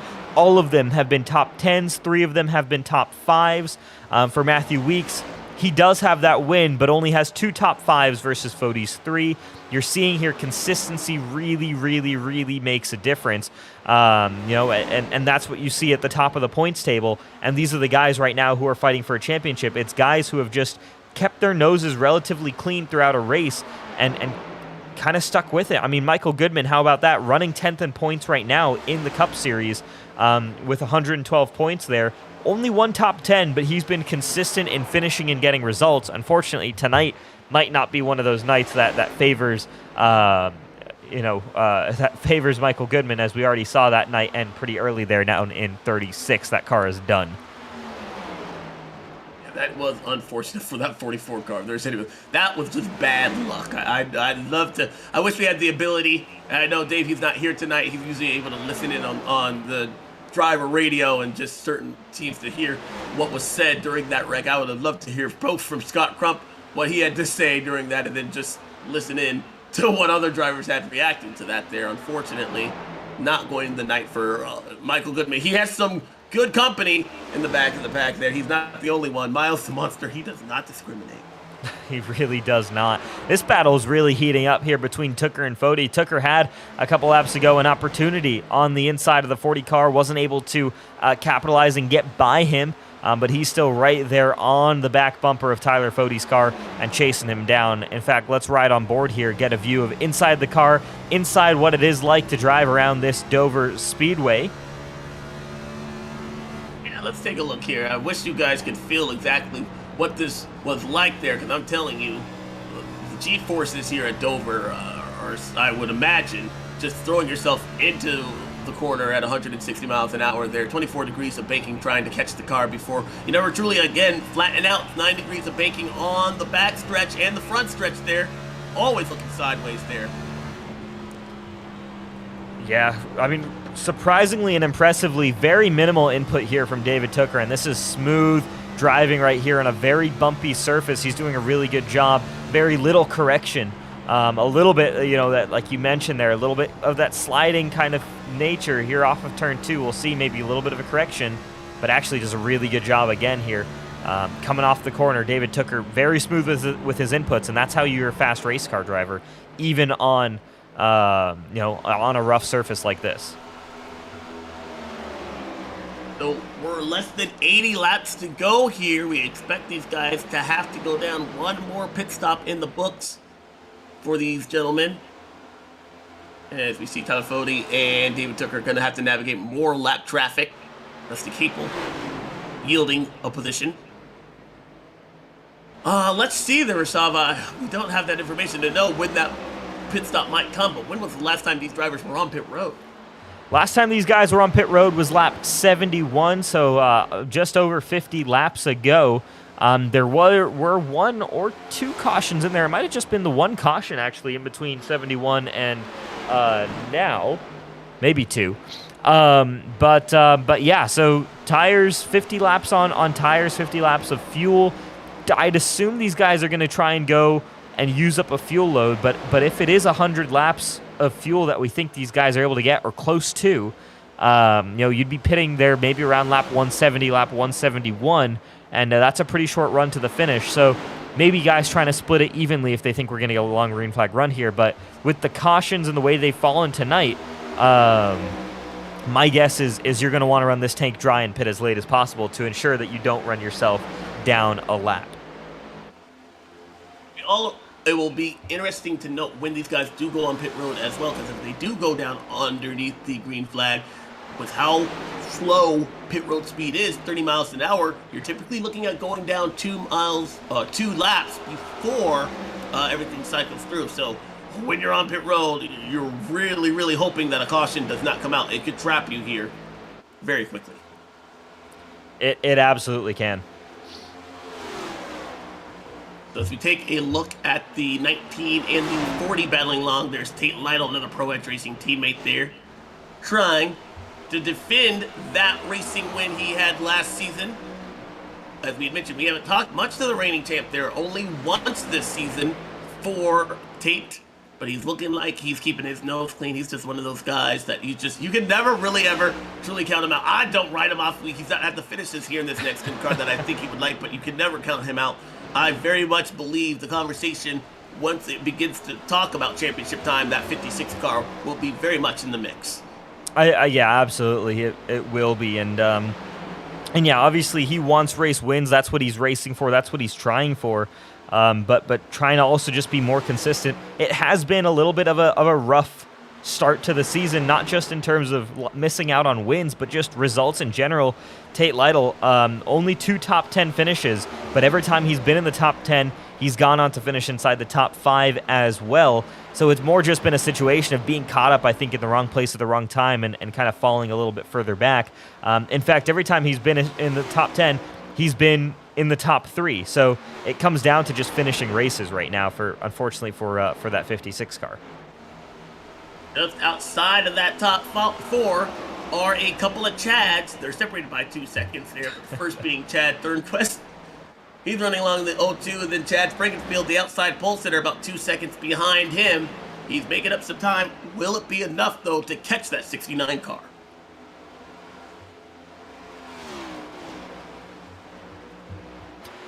Yeah, let's, what is it? It's 2.8 seconds right now between Fody and Bowden. And while I can tell you, if they keep running like this, they're not going to be catching Bowden very quickly here. David Tooker once again gets a look to the inside of the 40 car. Does he get maybe a little bit of support from the 56 of Tate Lytle? Not quite, but he's still there, even coming off of turn number 2 and into turns 3 and 4. Side by side off of 4, David Tooker. Can he get by Tyler Fody? He's still there. It's going to be a little bit of a stretched out battle here between these two guys for second. And the 40 car, he's just able to use the corner exit to his advantage, but he's way wide there, almost tagging the wall of turn 2 right there. Yet, however, he somehow manages to jet in front of the 19, and this time he's going to bring the 56 car with him. I don't know how he managed that. That was kind of crazy. Yeah, he just kind of pulled the 56 along with him, and now Tate Lytle's like, you know what, thanks for that. I'm going to now try and get past you. So there you go. Tate Lytle back into a podium position. Shocking. But yeah, I mean, really interesting how that all played out. David Tooker, the biggest loser in that, of course. But now Tate Lytle looks ridiculously quick and trying to, again, try and get past this 40 car. Both those Pro Edge Toyotas looking strong right here. Maybe being held up a little bit by this 40, but incredible defensive driving then from Tyler Fody if that is the case. So we see this battle brewing here for second place. It has allowed Colin Bowden to check out to a 3.8 second lead. Biggest lead we have seen of the night, but pit stops definitely going to be in the mix. I think we're going to take a quick break here, guys. Also pay the bills when we come back. But before that, we'll leave you here with some non-stop action. Don't go anywhere here. Working lap 134 of 200. We'll be right back here after this quick break.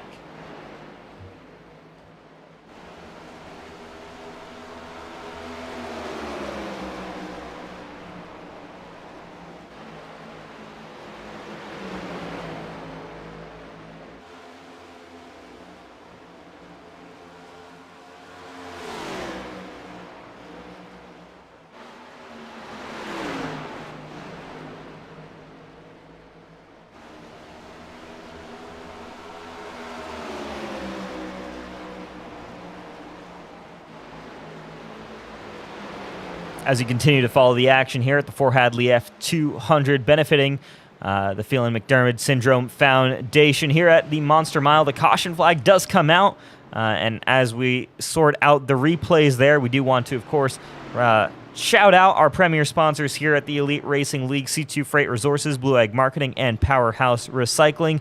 Starting with C2 Freight Resources, they offer complete freight management services and are ready to meet your needs today as well as your changing needs in the future.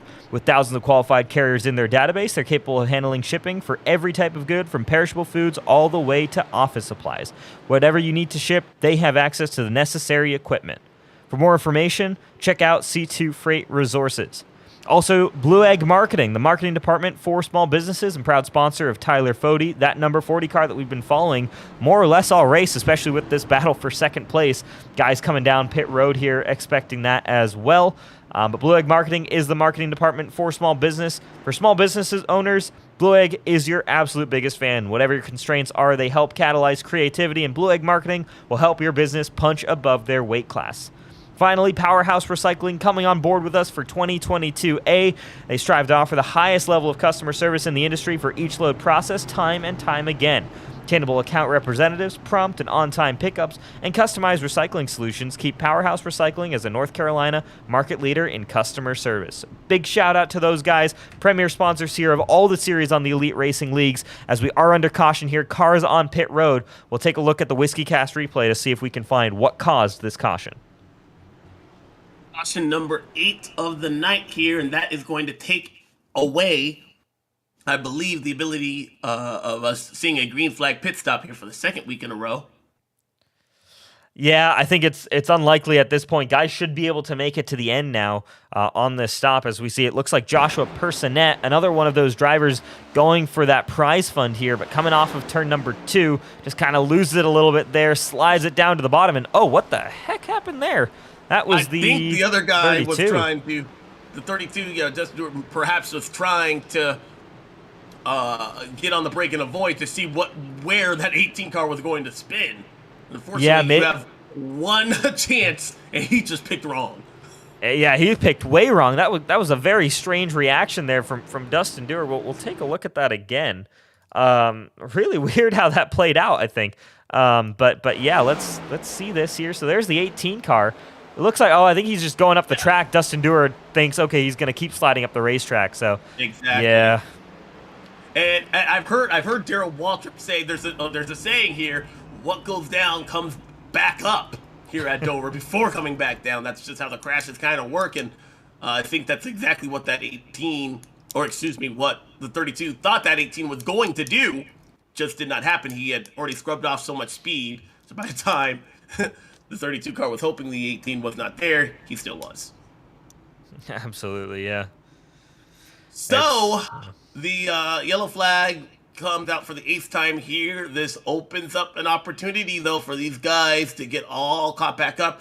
I believe this plays right into the hands of Chad Frankenfield there. The 69 car, he was able to get to the biggest lead, but I just still feel that 15 car has something for him. Yeah, can he navigate that traffic? Yeah, 15 car back in it. A little bit of damage there, but Chad, I think, has been the fastest car all night. I think he still holds the fastest lap of the race. Officially, he does. So yeah, I mean, missed out on pole just by a sliver there, but really, really good race pace in that 15 car. And that's kind of been the story of his season right now is great pace, great qualifying position, great runs. Hasn't quite been able to put the results together there for Chad Frankenfield, so he's hoping to change that tonight. It's been a really up and down day, but that 15 car now inside the top 6 on the same strategy as all these other guys. He's got a real shot here. So Bowden, Fody, Lytle, Tooker, Thernquist, Frankenfield, throw Martinez in there. Elam we haven't talked about much. I don't know if he's quite there on the level of being a contender for the race win, but I think you take that top 7, any of those guys might be able to pull this off. Especially if trouble breaks out up front. You never know when and if the opportunity strikes. If you could somehow navigate through that and find yourself leading this race late in this one, I don't think we're done with the yellow flag as of yet. That was our longest green flag run, though, about 60-plus laps. But right now, pace car about to go back onto pit road, putting the field in the hands of that 69 car. Fountain Bowling can elect to go at any point. He's on the inside, and he's decided to wait. He'll wait for it, wait for it, wait for it. Still waiting. Now he'll get back on the gas pedal. You see the accordion effect, though, how late he was in turn 4. It really rippled through the rest of the field and allowed the 40 and the 56 car to try and get back to him there. But that was a really, really late restart. There goes the 19. David Tooker underneath the 56 car there. That's a side-by-side battle. Meanwhile, the Chads are at it right again in the back of the field. The 15 of Chad Frankenfield doing all he can to get around the O2 and crack the top 5 for the first time here. In a little while. After lap 100 in quite a while there, he'll do so. Yeah, so Now, Frankenfield. Can he make his way through those other 3 cars and get to the back bumper, the 69? Yeah, Frankenfield wins the battle of the Chads for now. We'll see if Thornquist decides to come back on the 15 car as those guys continue to battle. Meanwhile, Fody, Tooker, Lytle, that battle's still the same. We'll see, though, if they can continue to hang on to Colin Bowden, because what was interesting is they were right on the bumper of that 69 car in the early parts of the run, but as it just stretched on the long run pace, I think that Colin Bowden had put together was really incredible, and that was what really started to pull him away. So obviously fighting with each other helped that, but I think Colin Bowden has a really good long run car. You want to take advantage of this right now. I think this is when Bowden is most vulnerable, and that's on these restarts and you know, on the short run, which is funny to say. I think about Bowden. He's normally been such an aggressive and decisive driver as the yellow flag comes out. Might have been involved in that there. Or sorry, don't mean to cut you off. No worries. 15 lost a ton of positions there. I saw him get loose just as you were beginning your thought with the O2 right on his outside. It might not have been the 15, but he has lost a ton of position, and this time it might not be enough to get back to the point before the end of this one here. Let's take a look and see what brought out our 9th caution flag of the night. Yeah, so Chad Frankenfield loose off of turn number 4. I think we had a car going around, though, behind him as well. But there's that. Oh, yes. He does get loose. That's not going to bring out the caution, though. And another well of a save. You have to wonder, is that him just asking a bit much of his car right there? Trying to get all he can. He knows it's go time. Potentially, yeah. I'm trying to see what what not actually... him, though. There was a car that brought out the yellow, yeah. It looked like it. I'm trying to figure out, though, who that was. Because there's no report of that on my tracker here in terms of what happened. Rusty Capel, some damage on that 9 car. Was that potentially him? Let's take a look here and see the Whiskey Cast replay again. I believe it might have been, yeah. So we saw it in the back of our shot as we were following Chad Frankenfield, but here's Rusty Capel, similar situation, loose off the corner, quick overcorrection, and that's into the wall, and that's probably the one that brought out the caution itself. Chad Frankenfield lost a ton of track position, but was kind of quickly back up to speed.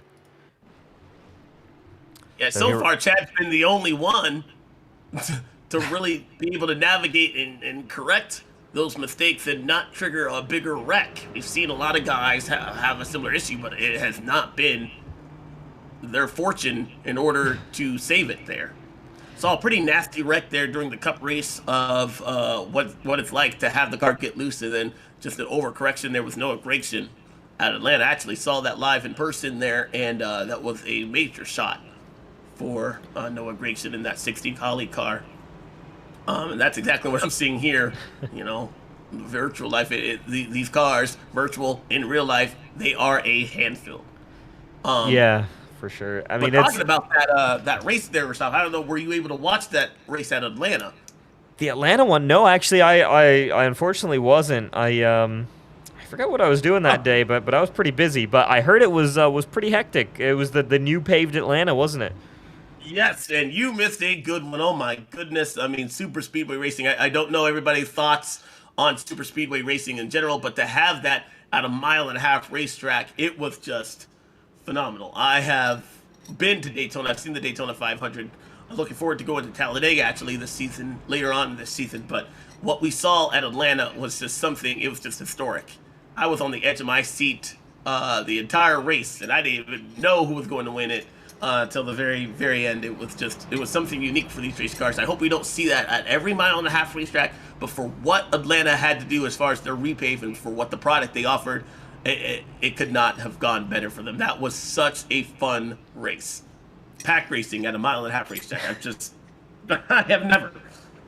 Yeah, hopefully we get a chance to see what that's like on iRacing here relatively soon. With the way race. I mean, in this series, I don't know if Atlanta is coming up on our schedule, and if we'd run the new Atlanta here. But I know it's certainly been a controversial track as well. Currently, I don't see it unless it's in our chase.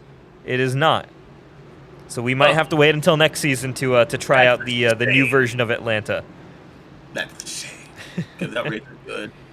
That race is going to be good there. But Well, let us know in the comments on YouTube land if anybody else that went to that race saw that race. What did you guys think of that race? What do you guys think of this race here? It's been a good one here so far. We're getting into the last quarter of this race. It's gone by pretty fast here.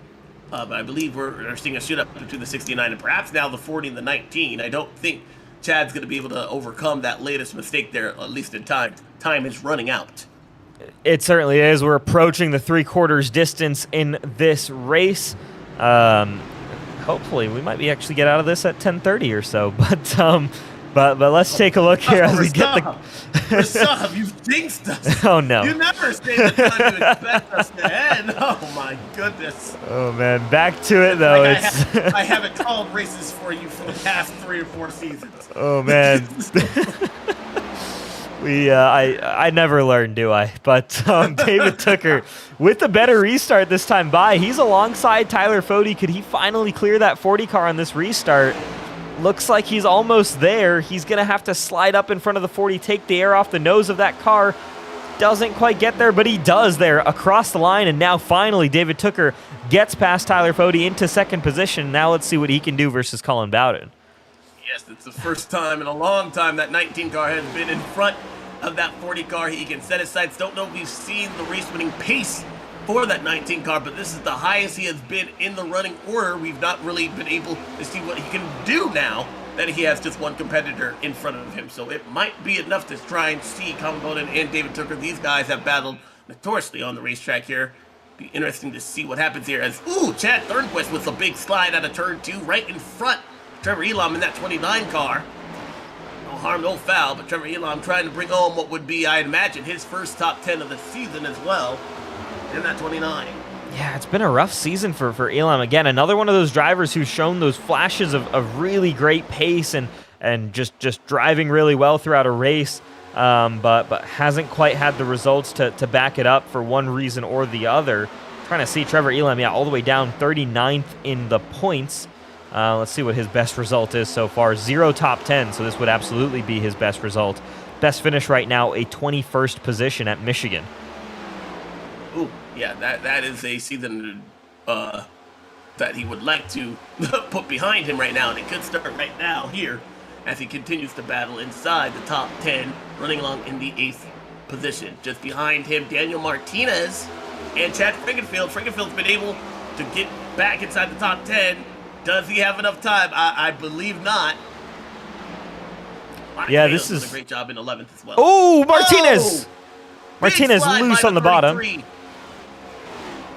Gathers it back up, though, and Daniel Martinez in that 33 Pepsi Chevrolet back up and running. No caution out on the racetrack. Man, that was right in front of Chad Frankenfield, too. I was about to say, Frankenfield, basically every single time there's a caution or something, he's sending himself to the back of the pack and trying to race his way back up. Congratulations, Martinez. It's not the, the group you would want to be in, I don't believe, but you were able to save a race car after a big slide and join the Chad Frankenfield, what has been his pro move of the race here. Not a bad thing to have there, being able to save the race car there. But right now, David Tooker, he's been able to run down Colin Bowden there. He's still within about a 3-car length lead between, or separating the two. Yeah, he's pulled out a bit of a lead. David Tooker was right on his bumper there for a little bit, and now Bowden's kind of responded. He's found his pace again, moving back up the continuing to kind of expand his gap, I suppose, over second place Tooker. So now the question is, does Tooker have what it takes to hold off Tyler Fode? Can he somehow hold up Fode to help his teammate Tate Lytle get by? Thornquist back in this discussion as well. Shane Terrian back in the discussion as well. So a lot of our protagonists from earlier on the race are still very much here. I feel like inside the top 5, the guy that has the hardest job right now perhaps is David Tooker in that 19 car. Not only does he have the responsibility to try and run down that 40 car. He's got to defend any attack from behind him. He has a hungry pack of cars, man. In the 40, his teammate, the 56 car, it's getting to go time here. And one mistake out of the 19 car, or perhaps trying to make a move on the 69, if the 69 car can't complete it, it's going to send you to the tail end of this pack. So right now, David Tooker tried to do, I think that's my question to you there, Rasaf. If you feel you have the ability to pass, obviously you're going to want to take that, but man, you have to wonder if you don't make that pass, the repercussions of that falling back all the way to perhaps 5th place. Yeah, there really is that kind of, because it's such a tight pack here between these guys, you know, you do definitely get worried about that. Man, I don't know. It's tough. You've got to be aggressive, I think, and try and make up those positions. You could also look at it and say, hey, the worst right now I can do is fall back to 5th place, right? So there's two ways to look at it, especially if you're someone like Thornquist, Lytle, who are further back in this group. I think you're a little bit more willing to go for a bit of a risk here, a risky move. So look to those guys to do it. For someone like Tooker or Fody, maybe only if the perfect opportunity kind of comes up. Right now, they might just be very comfortable and content with riding around. Remember, Fody, your points leader, David Tooker, already with a win on the season, but very high up in the points as well. Both of these guys are pretty much set in terms of championship points. Happy, I think, to pull away with just some better points there. Continue to work on their points lead that they have. Bowden races occasionally, so he's trying to get wins and really get big chunks of points every single time. And he's doing so there, completing a lot of quality passes here. He started deep in the field. It seems like every time I talk about the starting position of the 69 car, it's in the back of the pack. But it's also in reference to him being at the front of the pack. You see, he's opened up quite a considerable lead now, about half a second there. That lead has grown to, I would say, about 10 car lengths as he raced down the backstretch there. Under 40 to go. Let me tell you who is inside the top 6 there. Chad Frankenfield, he is going to make me a believer. That 15 car, as we see the 56 get loose out of turn 4.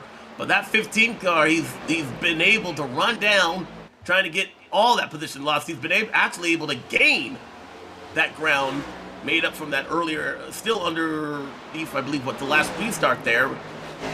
He had lost a ton of positions. The caution flag, or excuse me, the caution did come out for the 9 car. So he's able to rebound there that way, but he is still going along strong. Does he have enough time? 30 laps. I gotta talk to Dave. Dave, if you go back and watch this race, hi. But my gosh, we gotta see if we can get like a position tracker over the course of the race, because Chad Frankenfield for tonight would be ridiculous. It would be the craziest roller coaster ride you've ever seen. But here he is back at it, up inside the top 6. Doing this again. He's fallen back outside the top 20, driven back up, then fallen back outside the top 15, driven back up, outside the top 10, driven back up. Who knows what's going to happen if there's another caution in this race? What is going to happen to this 15 car? He's had incredible pace, but man, oh man, just needs to either cut out the bad luck or the mistakes that just keep getting him further in those further back positions. Yeah, his stock portfolio, if you were to see that up, down, up, down, up, down. Don't know if you want to be riding along with that man, but he has done a well of a job to keep his name at least in the mix. It has me wondering, it's questioning. I do not know that 15 car. There's obviously the pace in it. He set that being the outside pole setter there, but man, you have to wonder if he was able to clean up to some of those mistakes there. What might have been for the 15 car? He might have been looking at his first win of the season there. That Dover, that's got to be just a frustrating. There are tracks I have to wonder about as a driver that you go to and you just look at it and see, man, if that thing had happened, or if that thing had happened, would I be in victory lane? I feel like Chad Frankenfield thinks that about Dover. Yeah, likely there, as Thornquist and Tate Lytle side by side here right now. So looks like I mentioned there, Thornquist and Lytle would be the two guys you'd expect to maybe see make a move forward. Well, I forget who was actually ahead before this, but it looks like they're going for it right now on each other, and that's bringing Chad Frankenfield back into the picture here. Could he suddenly show up on these guys, go to the inside, and maybe come out of this P4 looks maybe for a second, but decides to wait on that one. Going to let Third go by Tate Lytle, and now Frankenfield will see what he can do. Again, still a lot of pace in that 15 car. Yeah, now the 56 car, he's going to go up high. And that's where we've seen the bulk of people being able to use that outside lane, have been able to make quality runs and passes in that outside lane there. So that 02 car, obviously he feels better on the bottom, but it's not going to be enough to avoid the challenge by the 56 car, and now he has to keep off the 56 car in the corner. Look at Chad Frankenfield, 3 wide. Oh, this never ends well. They forces the 02 way up high. As the yellow flag is out. 10th one of the night. Just as things were getting good on the bottom half of the top 5. Man, they really were getting good, and this could be interesting here. They've got about 30 or so laps on their tires. Surely you come in here, but that's also giving up quite a bit of track position, and who knows about what kind of the difference is here in terms of pace based on old tires. This could be very interesting in terms of strategy. We'll take a look, though, at the incident. Looks like it was the 6 car of Zach Evans involved in this one. We'll take a look and see the Whiskey Cast replay. There's the 6 car. And Tom Bourne. He's going to get into Tom Bourne. Then he's just going to finish him off there. And Alexander Gray's added into the mix. Gray as well. Has Bourne and Gray both have had rough nights, that's for sure. And Zach Evans caught up in a couple of those wrecks there, but that one, I got to put that one on Zach. Unfortunately, that one I think was just a little bit ambitious. As there's that ever-ambitious pace car. That was flying out of pit road there. Did you see that? Yeah. My gosh. Car driver. I don't understand why we don't add him as far as laps led here tonight, as far as just add him to the playoff grid. Like, just I mean, my gosh, he would dominate this field, I think. I mean, first did it in that big pickup truck, and now he's got this little sports car here. It's kind of iRacing's own model here, but let's take a look at this. Look at this guy speeding out of pit road. Here he comes here. Look at that. Look at the pace there. Wow. Talk about the pace car driver. I think he slid out onto the banking. He's seen the black flag for speeding on pit road. My God, that car was sliding out onto the banking. Incredible there. So yeah, pace car driver. What a job he's done. Skid mark on the exit of pit road there. But yeah, I'm with you there, Rashad. This is going to be an interesting yellow flag here. What do the leaders decide to do? Looks like they're staying out. I don't know if this is the opportunity for them to come down or if they already had that same chance. No, it's not quite. I think they have to wait until they caught up to the pace car. But, okay, Bowden stays out. Tooker stays out. Thornquist stays out. Josh Robin, though, who was up there inside the top 10 for some reason, decides to come down pit road here. Or no, excuse me, all of them came down. What am I looking at? I'm looking at the wrong number there. All of them came down pit road while we're watching that replay. My bad. That's but there. Sorry, missed that there. Yeah. But a little bit of shuffling though. But yeah, David Tooker now still in second, but Thornquist ahead of Fody off of pit road. So that's a big move right there for Thornquist to be ahead of the 40 car. Tate Lytle 5th, Chad Frankenfield 6th, Shane Therrien 7th, Matthew Weeks 8th, Trevor Elam and Wyatt Knadel making up that top 10 right there. So, yeah, going to be an interesting restart. Everybody fresh tires. It's going to be a straight-up shootout here to the end. Should be about 25, 24 laps to go when we go back to green flag racing. And it is. I love when the counter ticks down to that 26 laps to go there, Mark, there, Rashad, there. It's almost done. It's almost done, but that means it's going to get good for these guys. Unfortunately, we've seen them see that 26 laps to go with the yellow banner right behind it. Yeah, for sure. I mean, it's to be fair to these guys, they've ended races exceptionally well throughout the year. We've never really had too many, I'd say, finishes that where you'd be like, okay, this could have raced out better. This could have been good. I think we had green-white checkers when maybe the racing wasn't as good on a track, and we had long flag runs to finish off an event when the racing was good. Remember Nashville, we kind of had that longer run to the finish. So, yeah, big fan of this. Let's see if we'll be able to go all the way to the end on this one. Let's see who's going to be a big fan of this finish here tonight as the 69 car will start on the inside. Mind games are going to be played. They've been played all night long. I keep on calling it the restart zone. We really don't have a restart zone, and that's probably why we're seeing these mind games being played here. The 69 car, he waited very, very much so on delaying his attention to the green flag. And I have to wonder there what the rule is if you can wait the entire length all the way up to the start finish line there. I believe so. You can go all the way up until the flagman. Yeah. So, yeah, definitely an option there, and that can really cause some problems further back in the pack if you wait that long to go back to green. Because guys are very antsy at this moment. You're trying to get ready. You're trying to jump this start. You're trying to get it just as right as possible. But yeah, if you're Bowden here, take it nice and slow here. Wait. Really hold these guys stationary. He goes a little bit earlier, though, than he did last time and gets a good jump on David Tooker. Keeps them guessing there. Unfortunately, the 19 just had nowhere, not the ability to respond to that. And so he's going to be gapped here as they enter turn number 1. As we take a look from the drone view side by side, you see Chad Frankenfield trying to settle himself inside the top 10, but he's under pressure from Matthew Weeks in that 11 car. He'll lose that spot. Another Pro Edge Racing car having a great run here today. The 40, the 02, and the 56, though, inside the top 5 as the 11 gets on the apron, all but getting into the side of the 15 of Chad Frankenfield. Oh, in the 84! Wyatt Canadle with a big slide, and Daniel Martinez, and excuse me, the yellow flag does not come out. Yeah, Martinez they stay riding the inside wall. Wow, they stay off the racetrack. That was a big hit between the 33 as well as who was that? That was the 84, right, of Canadle.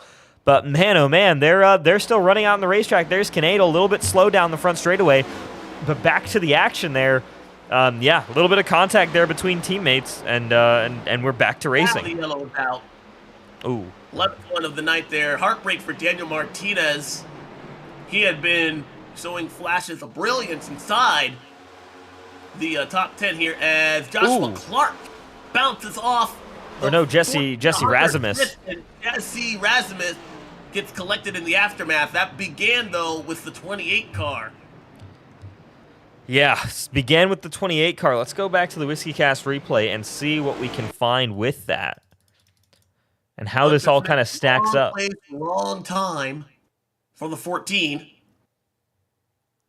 Hadn't mentioned his name at all, but had been tonight, but he had been having a quiet run. I believe that car.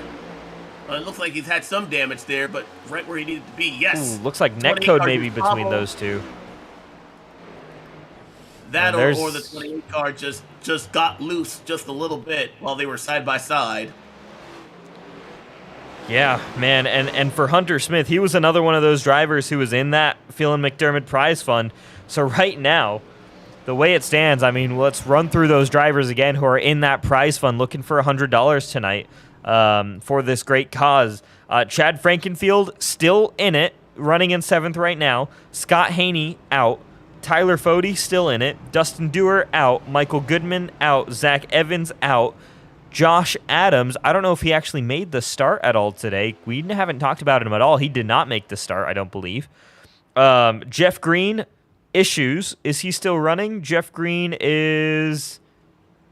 No, I believe he is out. Jeff Green is out. Joshua Personette is out. Cody Harrington is out. Mark Keeler is out. Tate Lytle still in it. Nick Massey is out. So right now it is Frankenfield, Fody, and Lytle, I think, fighting it out. So, and they're all right next to each other on the racetrack for $100 right there. Or excuse me, yeah, they'll start all in a line. Yeah, that'll be interesting to see here. As we get to the final 20 laps. Isn't that always the way it goes? Oh my gosh! It's gonna come down to these gentlemen there, though. They had been the best of that class, unfortunately. Those guys being involved in wrecks, it just didn't look like they were going to happen. But, yes, we are going to restart under 20 to go. The 15 car, he's in 7th. He's lost 2 spots once again, but I'd keep an eye on him.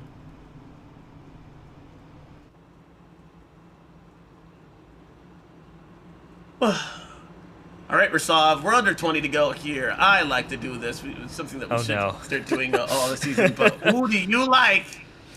We'll call it the commentator curse. Oh, boy. We should get sponsored.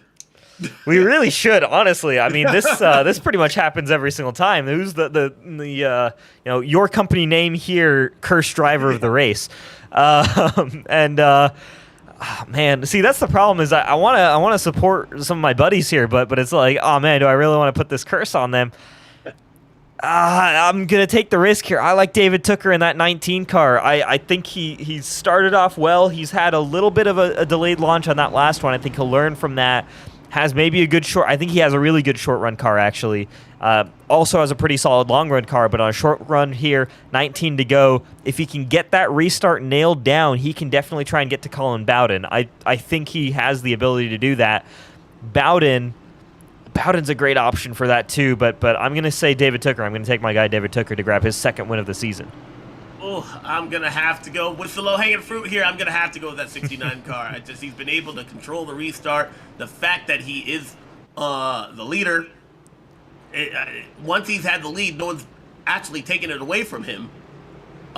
So that 69 car, I feel pretty safe in saying that he's the leader. However, the commentator cursed, who knows, Colin Belden. And if something unfortunate does happen, it was Rashad. He made me do it. Oh, man. We'll see what happens. They are double wide. Action. Only 18 laps left for Hadley F200 benefiting PMSF.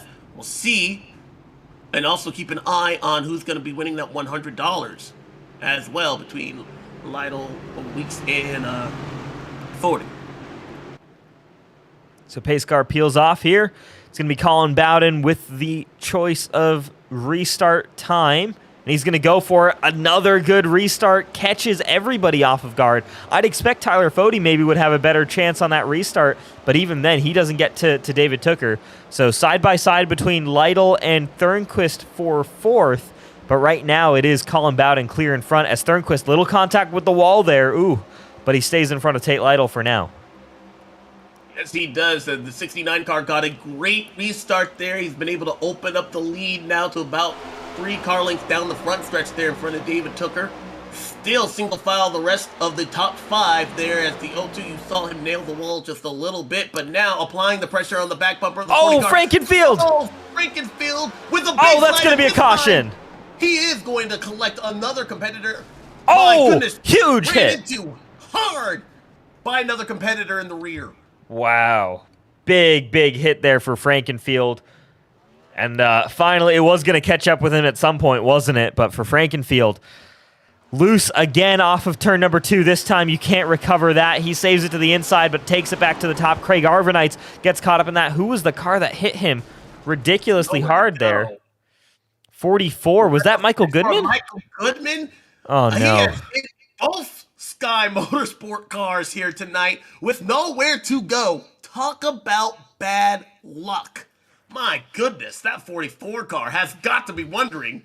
Both, yeah. I'm happy with any of the Sky Motorsport people at this point. Or, White Lightning Motorsports there with Crump and Chad Frankenfield, but still, oh my gosh. Yes.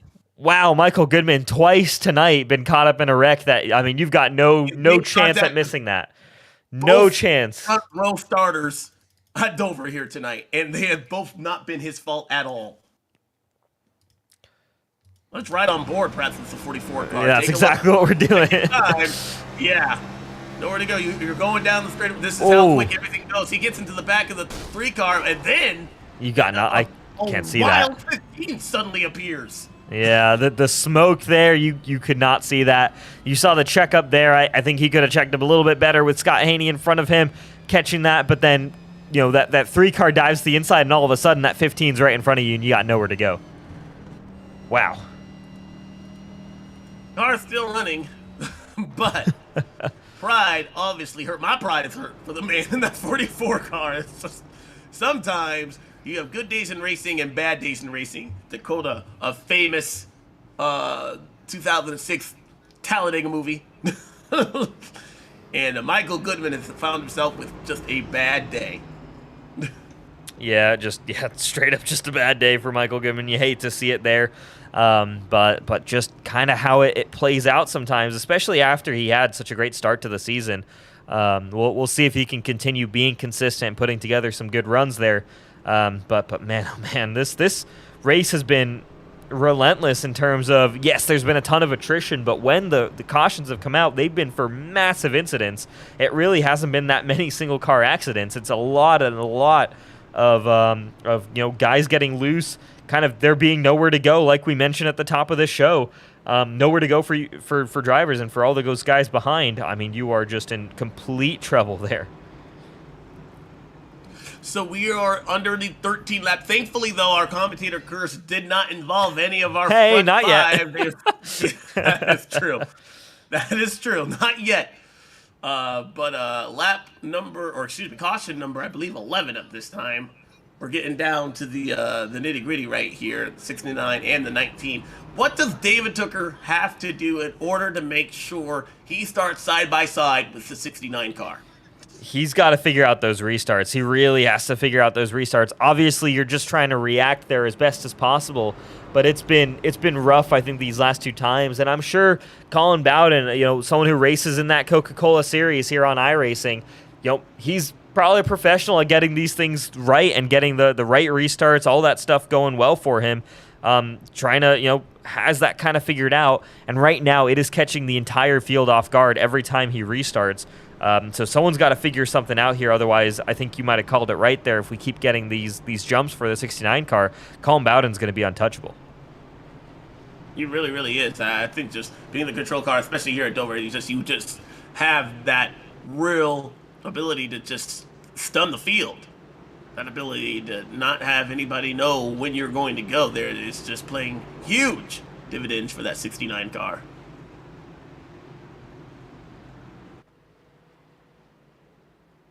Hard to believe the rookie stripes on the back bumper of that 69 car there. He's been a veteran. It seems like, especially here today, you see a little bit of I don't know, somebody looked like they blinked just a little bit, almost coming to a stop. Under caution there. Yeah. David Tooker, though, he's going to need to have the restart of his life in order to keep that 69 car at bay. Here we go. Great view here for the restart. We'll see the jump that the 69 car gets. And if this time by, can the 40 or the 19 keep up with that car? You'd expect that inside line to get started way better. And you see their 40 really trying to go. They're waiting. They're waiting. They're checking up. Wow. Really late restart. Did not work at all for anybody behind the 69 car. Those mind games we talked about at the top of the show being played here and allowing that 69 car to prevail. The 19 and the 40, though, they were so keen on trying to get a good restart there. The accordion effect really hurt them.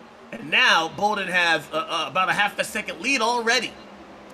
Yeah, and that's what happens right there now when you guys are running side by side on this racetrack. Obviously, they're trying to go for position themselves, but they're giving up this win right here by fighting with each other. Bowden getting away from these guys. Took her in the wall. Took her into the wall. Trevor Elam and there's a round.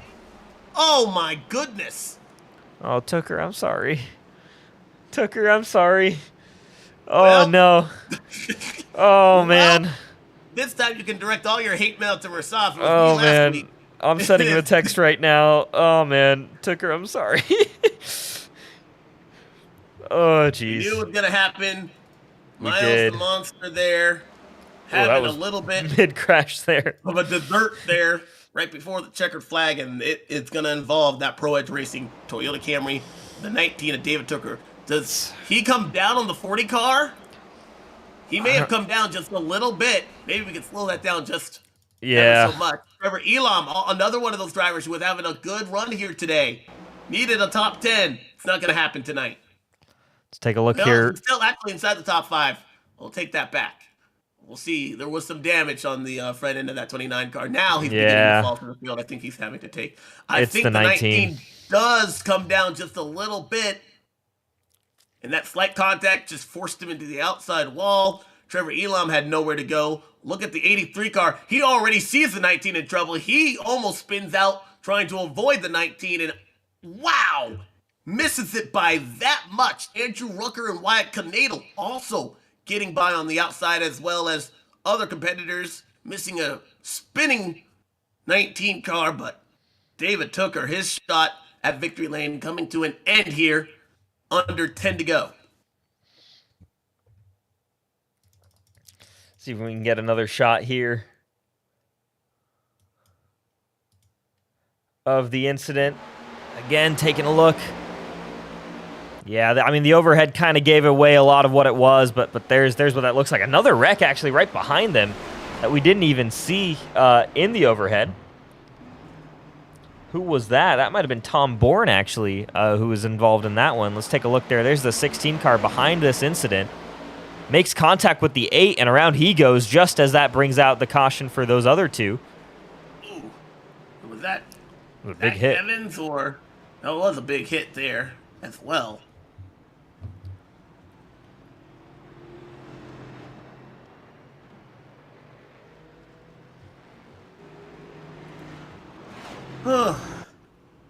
So we're going to have another restart here.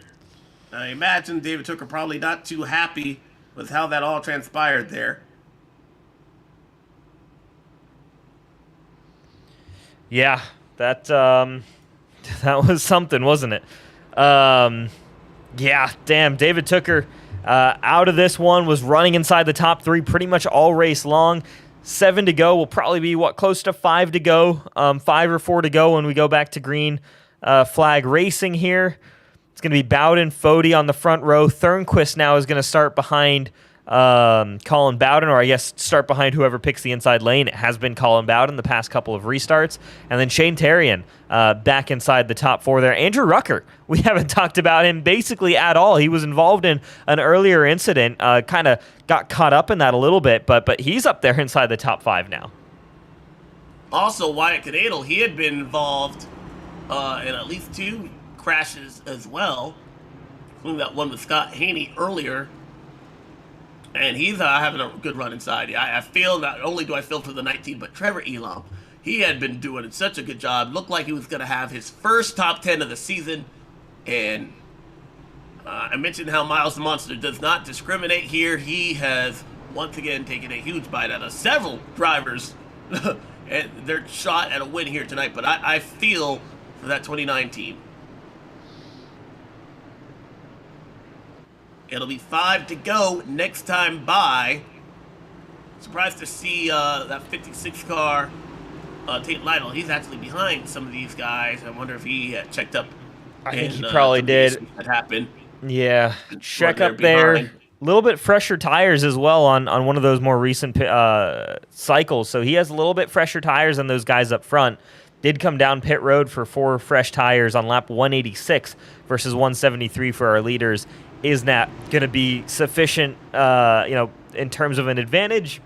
I'm a little doubtful, especially with where he is in terms of track position. But who knows? We'll take a look, and once again we'll go to the restart. 6 to go. We'll see if we can make it all the way to that white flag, or make it to the checkered flag this time. 5 miles left.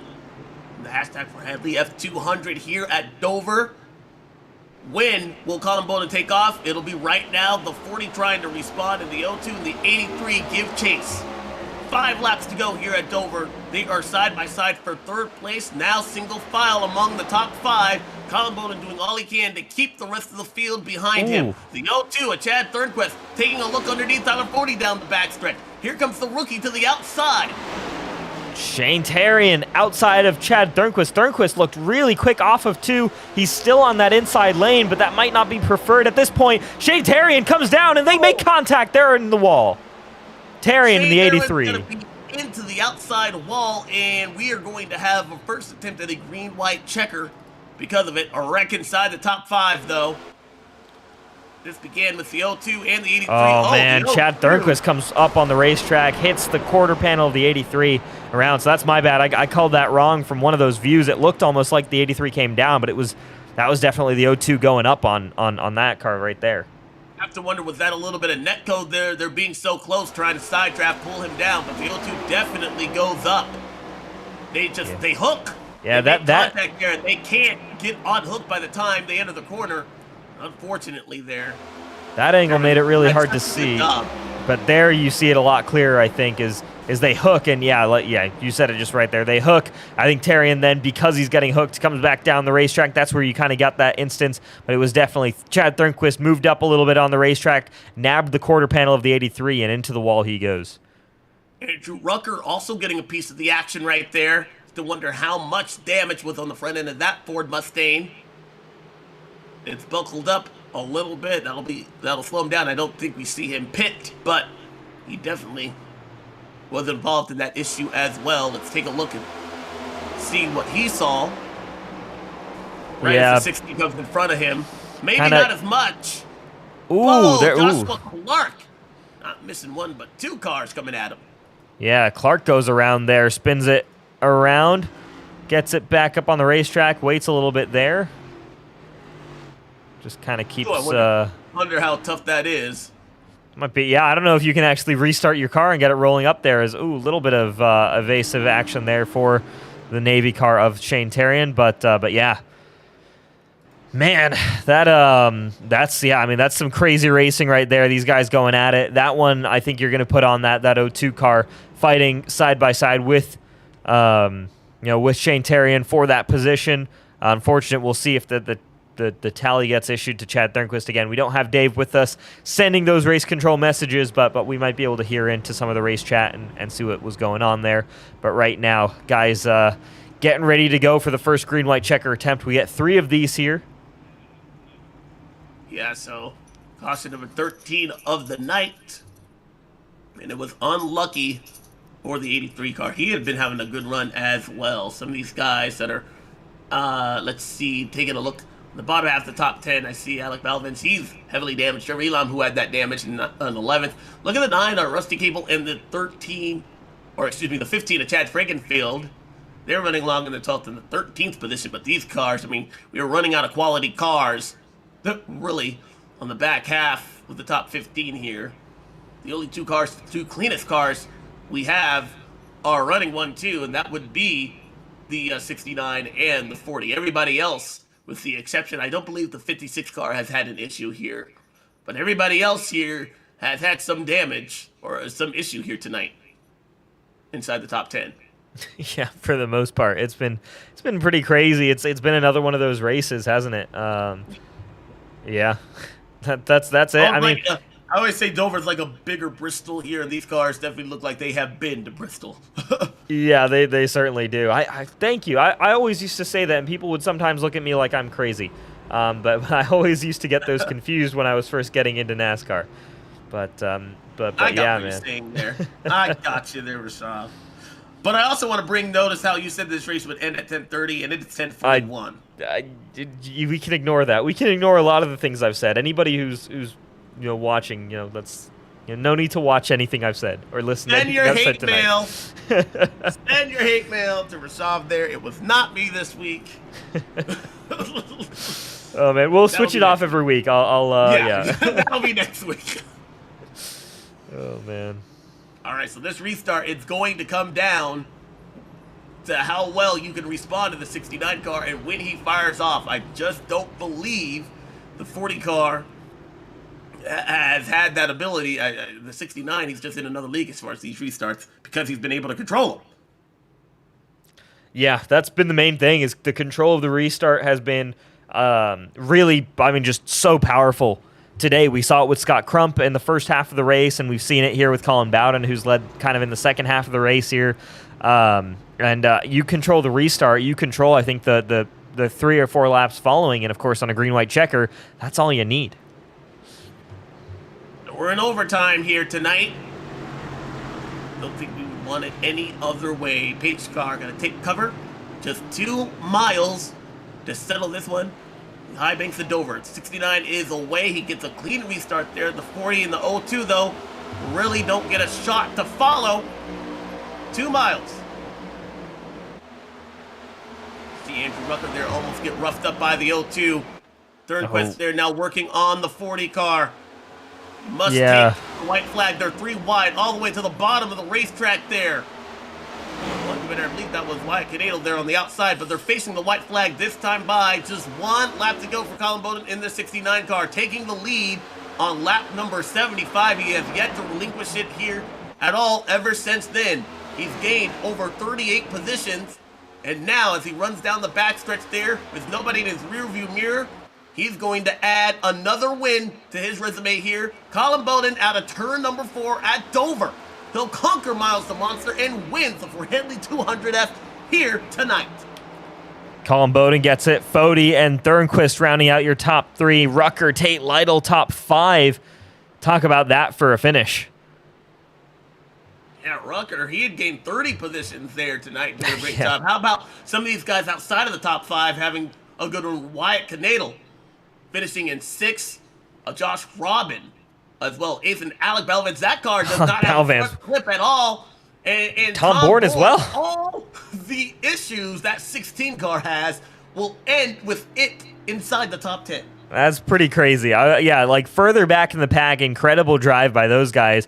Alec Balvins and Tom Bourne out here driving modifieds and brought them into the top 10. Incredible job right there. But when all was said and done, when the dust had settled, it was that 69 car. Louis Moo, Chevy Camaro, getting it done here tonight.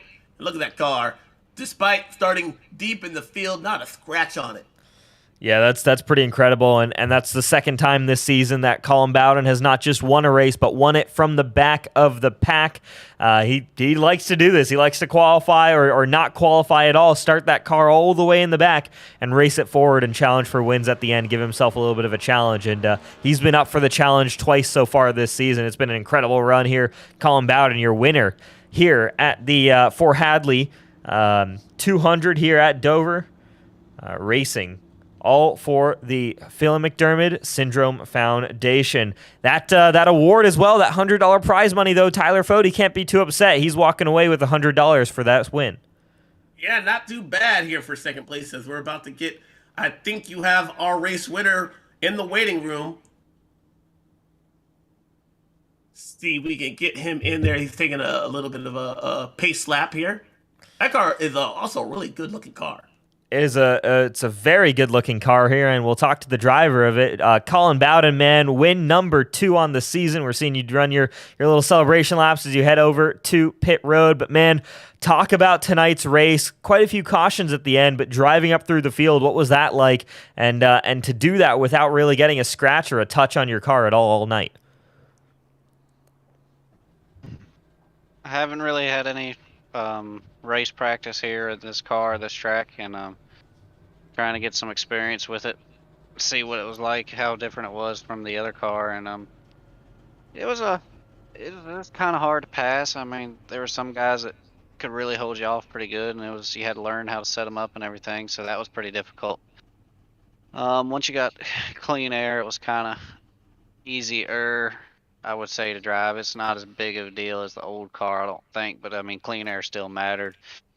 Controlling the race was a big deal, and strategy and everything. Just once the caution started falling, trying to be first and control the restarts was a real key, I believe.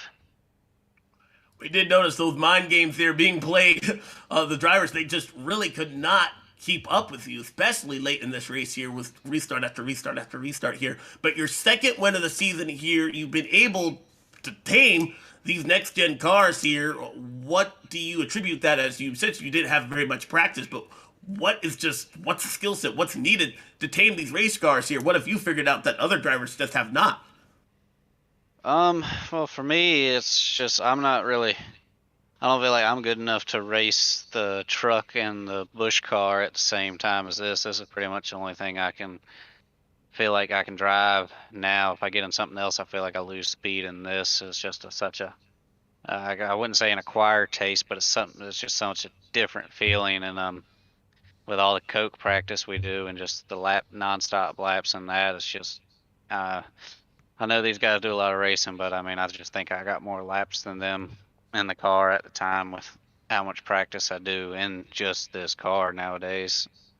But at the same time, I mean, the way this track is, I think if anyone gets out front on new tires and clean air, it's going to be extremely hard to pass anybody, not just me being out front. Yeah, well, still an incredible run here tonight. Led more, I believe more than half the laps there. I don't believe I have the official count in front of me. But yeah, led more than half the laps tonight. Again, another dominant-looking performance in that car. Great to have you. I think you elevate the level of this league every time you come in here and race and force these guys to really push a little bit harder. But want to give you a chance here on the air to make some shout-outs. Yeah, shout out E-Racer. Parker Kligerman, Landon Castle, Connecticut Realty, Blue Emu. That should be it on all the sponsors. I really appreciate all of them just helping me out. And then appreciate the league, appreciate y'all, what y'all do for the broadcast too. It's getting the eyes on people doesn't go unnoticed. Absolutely, man. Well, Appreciate that. wins have not gone unnoticed here tonight as well. So, congratulations there, Colin. Thank you. All right, race winner there, Colin Bowden. We're going to now talk to our second place finisher, but maybe not as upset about second because he's walking away from tonight with $100 in his pocket. Tyler Fody, man, talk about tonight racing with David Tooker for pretty much the majority of the night. You guys were nose to tail all 200 laps for the most part.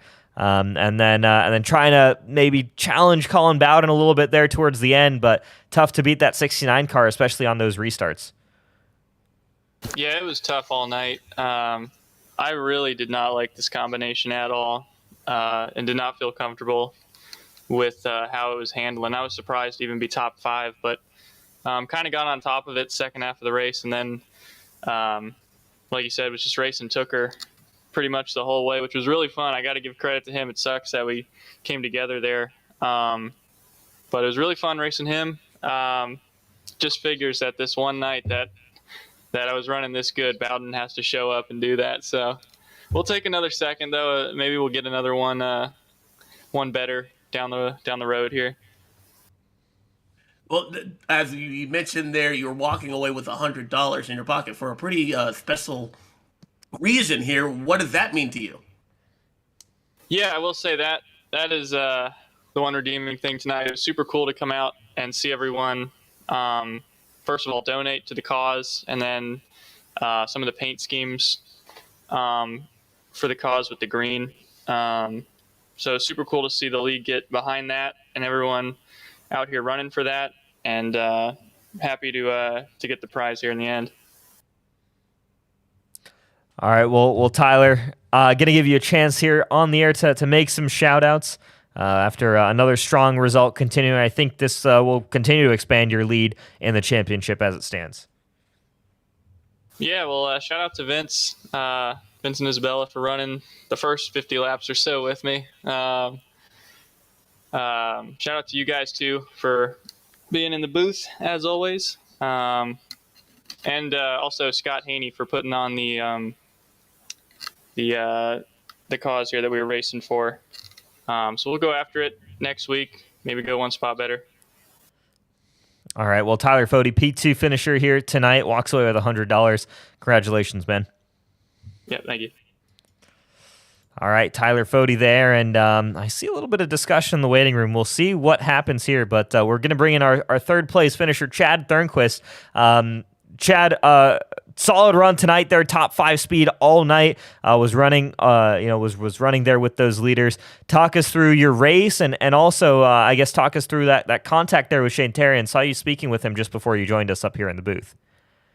Yeah, the race was fun for the most part, but it was also kind of frustrating because you can't pass inside or outside, but when someone's side drafting you in the corners, it just causes the car to get tight really easily, which I don't like about that. But I was solid in the beginning part, top 5, and then during a pit stop under caution, I sped on pit road, had to drop back outside the top 20 and make it all the way back up. I was hoping that green flag run just after halfway, I was hoping we could go all the way to the end on that because I was lapping faster times than Bowden and wanted to try and undercut, but caution came out, and then the incident with Therian was actually net code. That should have been avoidable, but I guess the servers decided otherwise.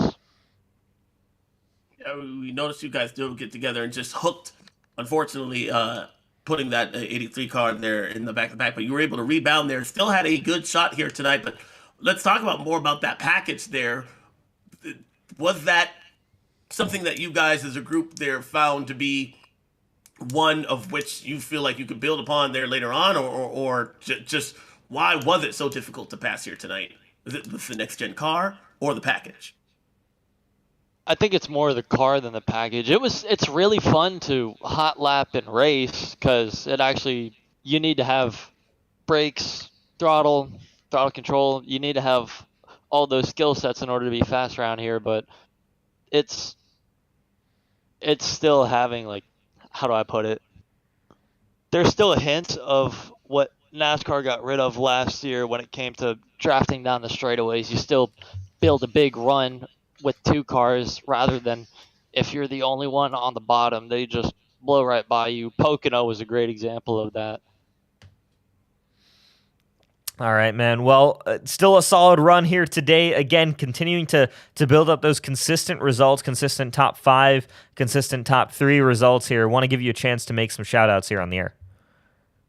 Shout out to you again, second one of the season. Unfortunately, still not a win, which I am livid about, but No I'll get one worries there, eventually.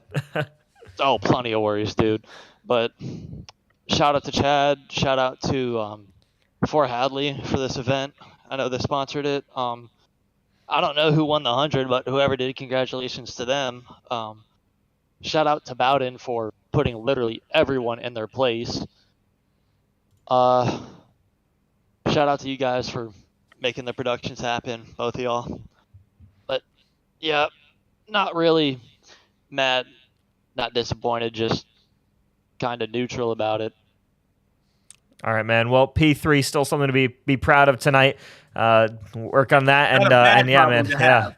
It's certainly not a bad problem to have. Still very strong in the point situation. So another strong night there for you, Chad Thornquist, and congratulations. Thank you. I'll go back to my ice cream diet now. Perfect. All right, Thornquist there, your third place finisher, and yeah, I mean, how about that from our top 3? All 3 of them accomplishing something a little bit different, but yeah, I mean, you mentioned it when we talked just at the end of the race. Andrew Rucker, P4, what an incredible finish to that.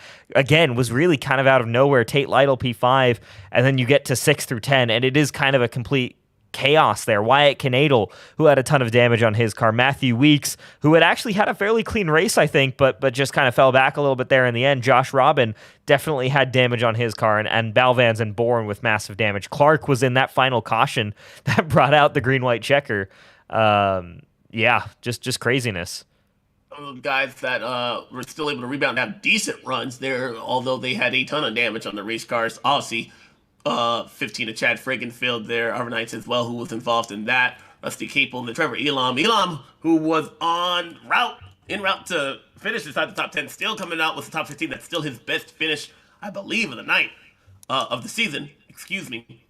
Yeah. But still in search of that top 10 there. Did not happen here tonight. And then you see those guys just outside of the top 15 there. Hines, Rasmus, Martinez, Haney, and then Zeroin, who had that unfortunate netcode issue with the O2. Yeah, that's what a night here from Dover, and yeah, already looking to next week. I'm sure for a lot of drivers who ran into issues tonight, definitely a race of attrition. But I thoroughly enjoyed that one. I think they put on a really good show for us. Maybe a few cautions, maybe too many, but also they're getting closer to those longer runs and having more kind of consistent long runs here, or at least medium runs. So fan of that. Yeah, and it was a good race here. You had those caution flags to kind of mix things up, their ability for drivers to at least come through the field there. We heard about the 15 and the 02 there that started deep in the field. They were able to rebound there, so there was some passing there. I'll give that for this package there. Obviously, drivers still trying to learn as much as they can about this next-gen car here. And Miles Monster, he was not going to make it easy on any of them. Really didn't make it easy for any driver inside the field, including the 69 car who had to make his way through 38 cars in order to visit victory lane. But he'll be the only one, I believe, satisfied with his running position there. Maybe that 40 car as well, but everybody else there feeling that Miles probably owes them one. But Rasav, I think we're going to call it a night here. I think it was a great one here to have. Looking forward to next week's race here. But yeah, Dover always one to keep an eye on here, and it did not disappoint. No, it absolutely didn't. And of course, we use this great opportunity here at the end of the show. Thank, of course, our premier sponsors, C2 Freight Resources, Blue Egg Marketing, Powerhouse Recycling, as well as APS, sponsor of the Join APS Cup Series, for such a long time now. It's crazy how long they've been on board with the Elite Racing Leagues and how long they've sponsored the series. And of course, Scott Haney, shout out to him for bringing the Phelan McDermott Syndrome Foundation to the Elite Racing Leagues, for running those donations, for running that competition, getting guys running for that little bit of prize money, but also getting guys to put all cash together, their own cash together for donations there to this foundation. So really great cause there, really great to see. And yeah, Tyler Fody got that $100, but I'm sure he's happy with his run tonight, as well as the way he was able to help donate to that foundation. So really awesome to have the great partners that we do here in the Elite Racing Leagues. From all of us here for the Elite Racing Network, we hope you enjoyed tonight's race. Join us next week here. We're going to be right on board at 8:30. I don't know. I don't have the schedule in front of me, but it's always a good one. Oh, wow. Dang. I better get my flight in now there. Was not expected to go. Road course racing here, though. But yeah, definitely. Oh, duh. It is an oval. I'm sorry. I was thinking, what's the other circuit of the Suzuka? That's what I was thinking. That's what I was thinking of, yeah. I'm glad I was able to redeem myself there. That was the circuit I was. No matter what, you're gonna need to get up at I don't even know the time difference, otherwise I would make a joke there to join us live there. Well, we'll still give it to you here at 8:30 Eastern Standard Time, so don't miss out here. But from all of us here for the Elite Racing Network, congratulations to Colin Bone on winning here at Dover. We will see you guys next week at 8:30.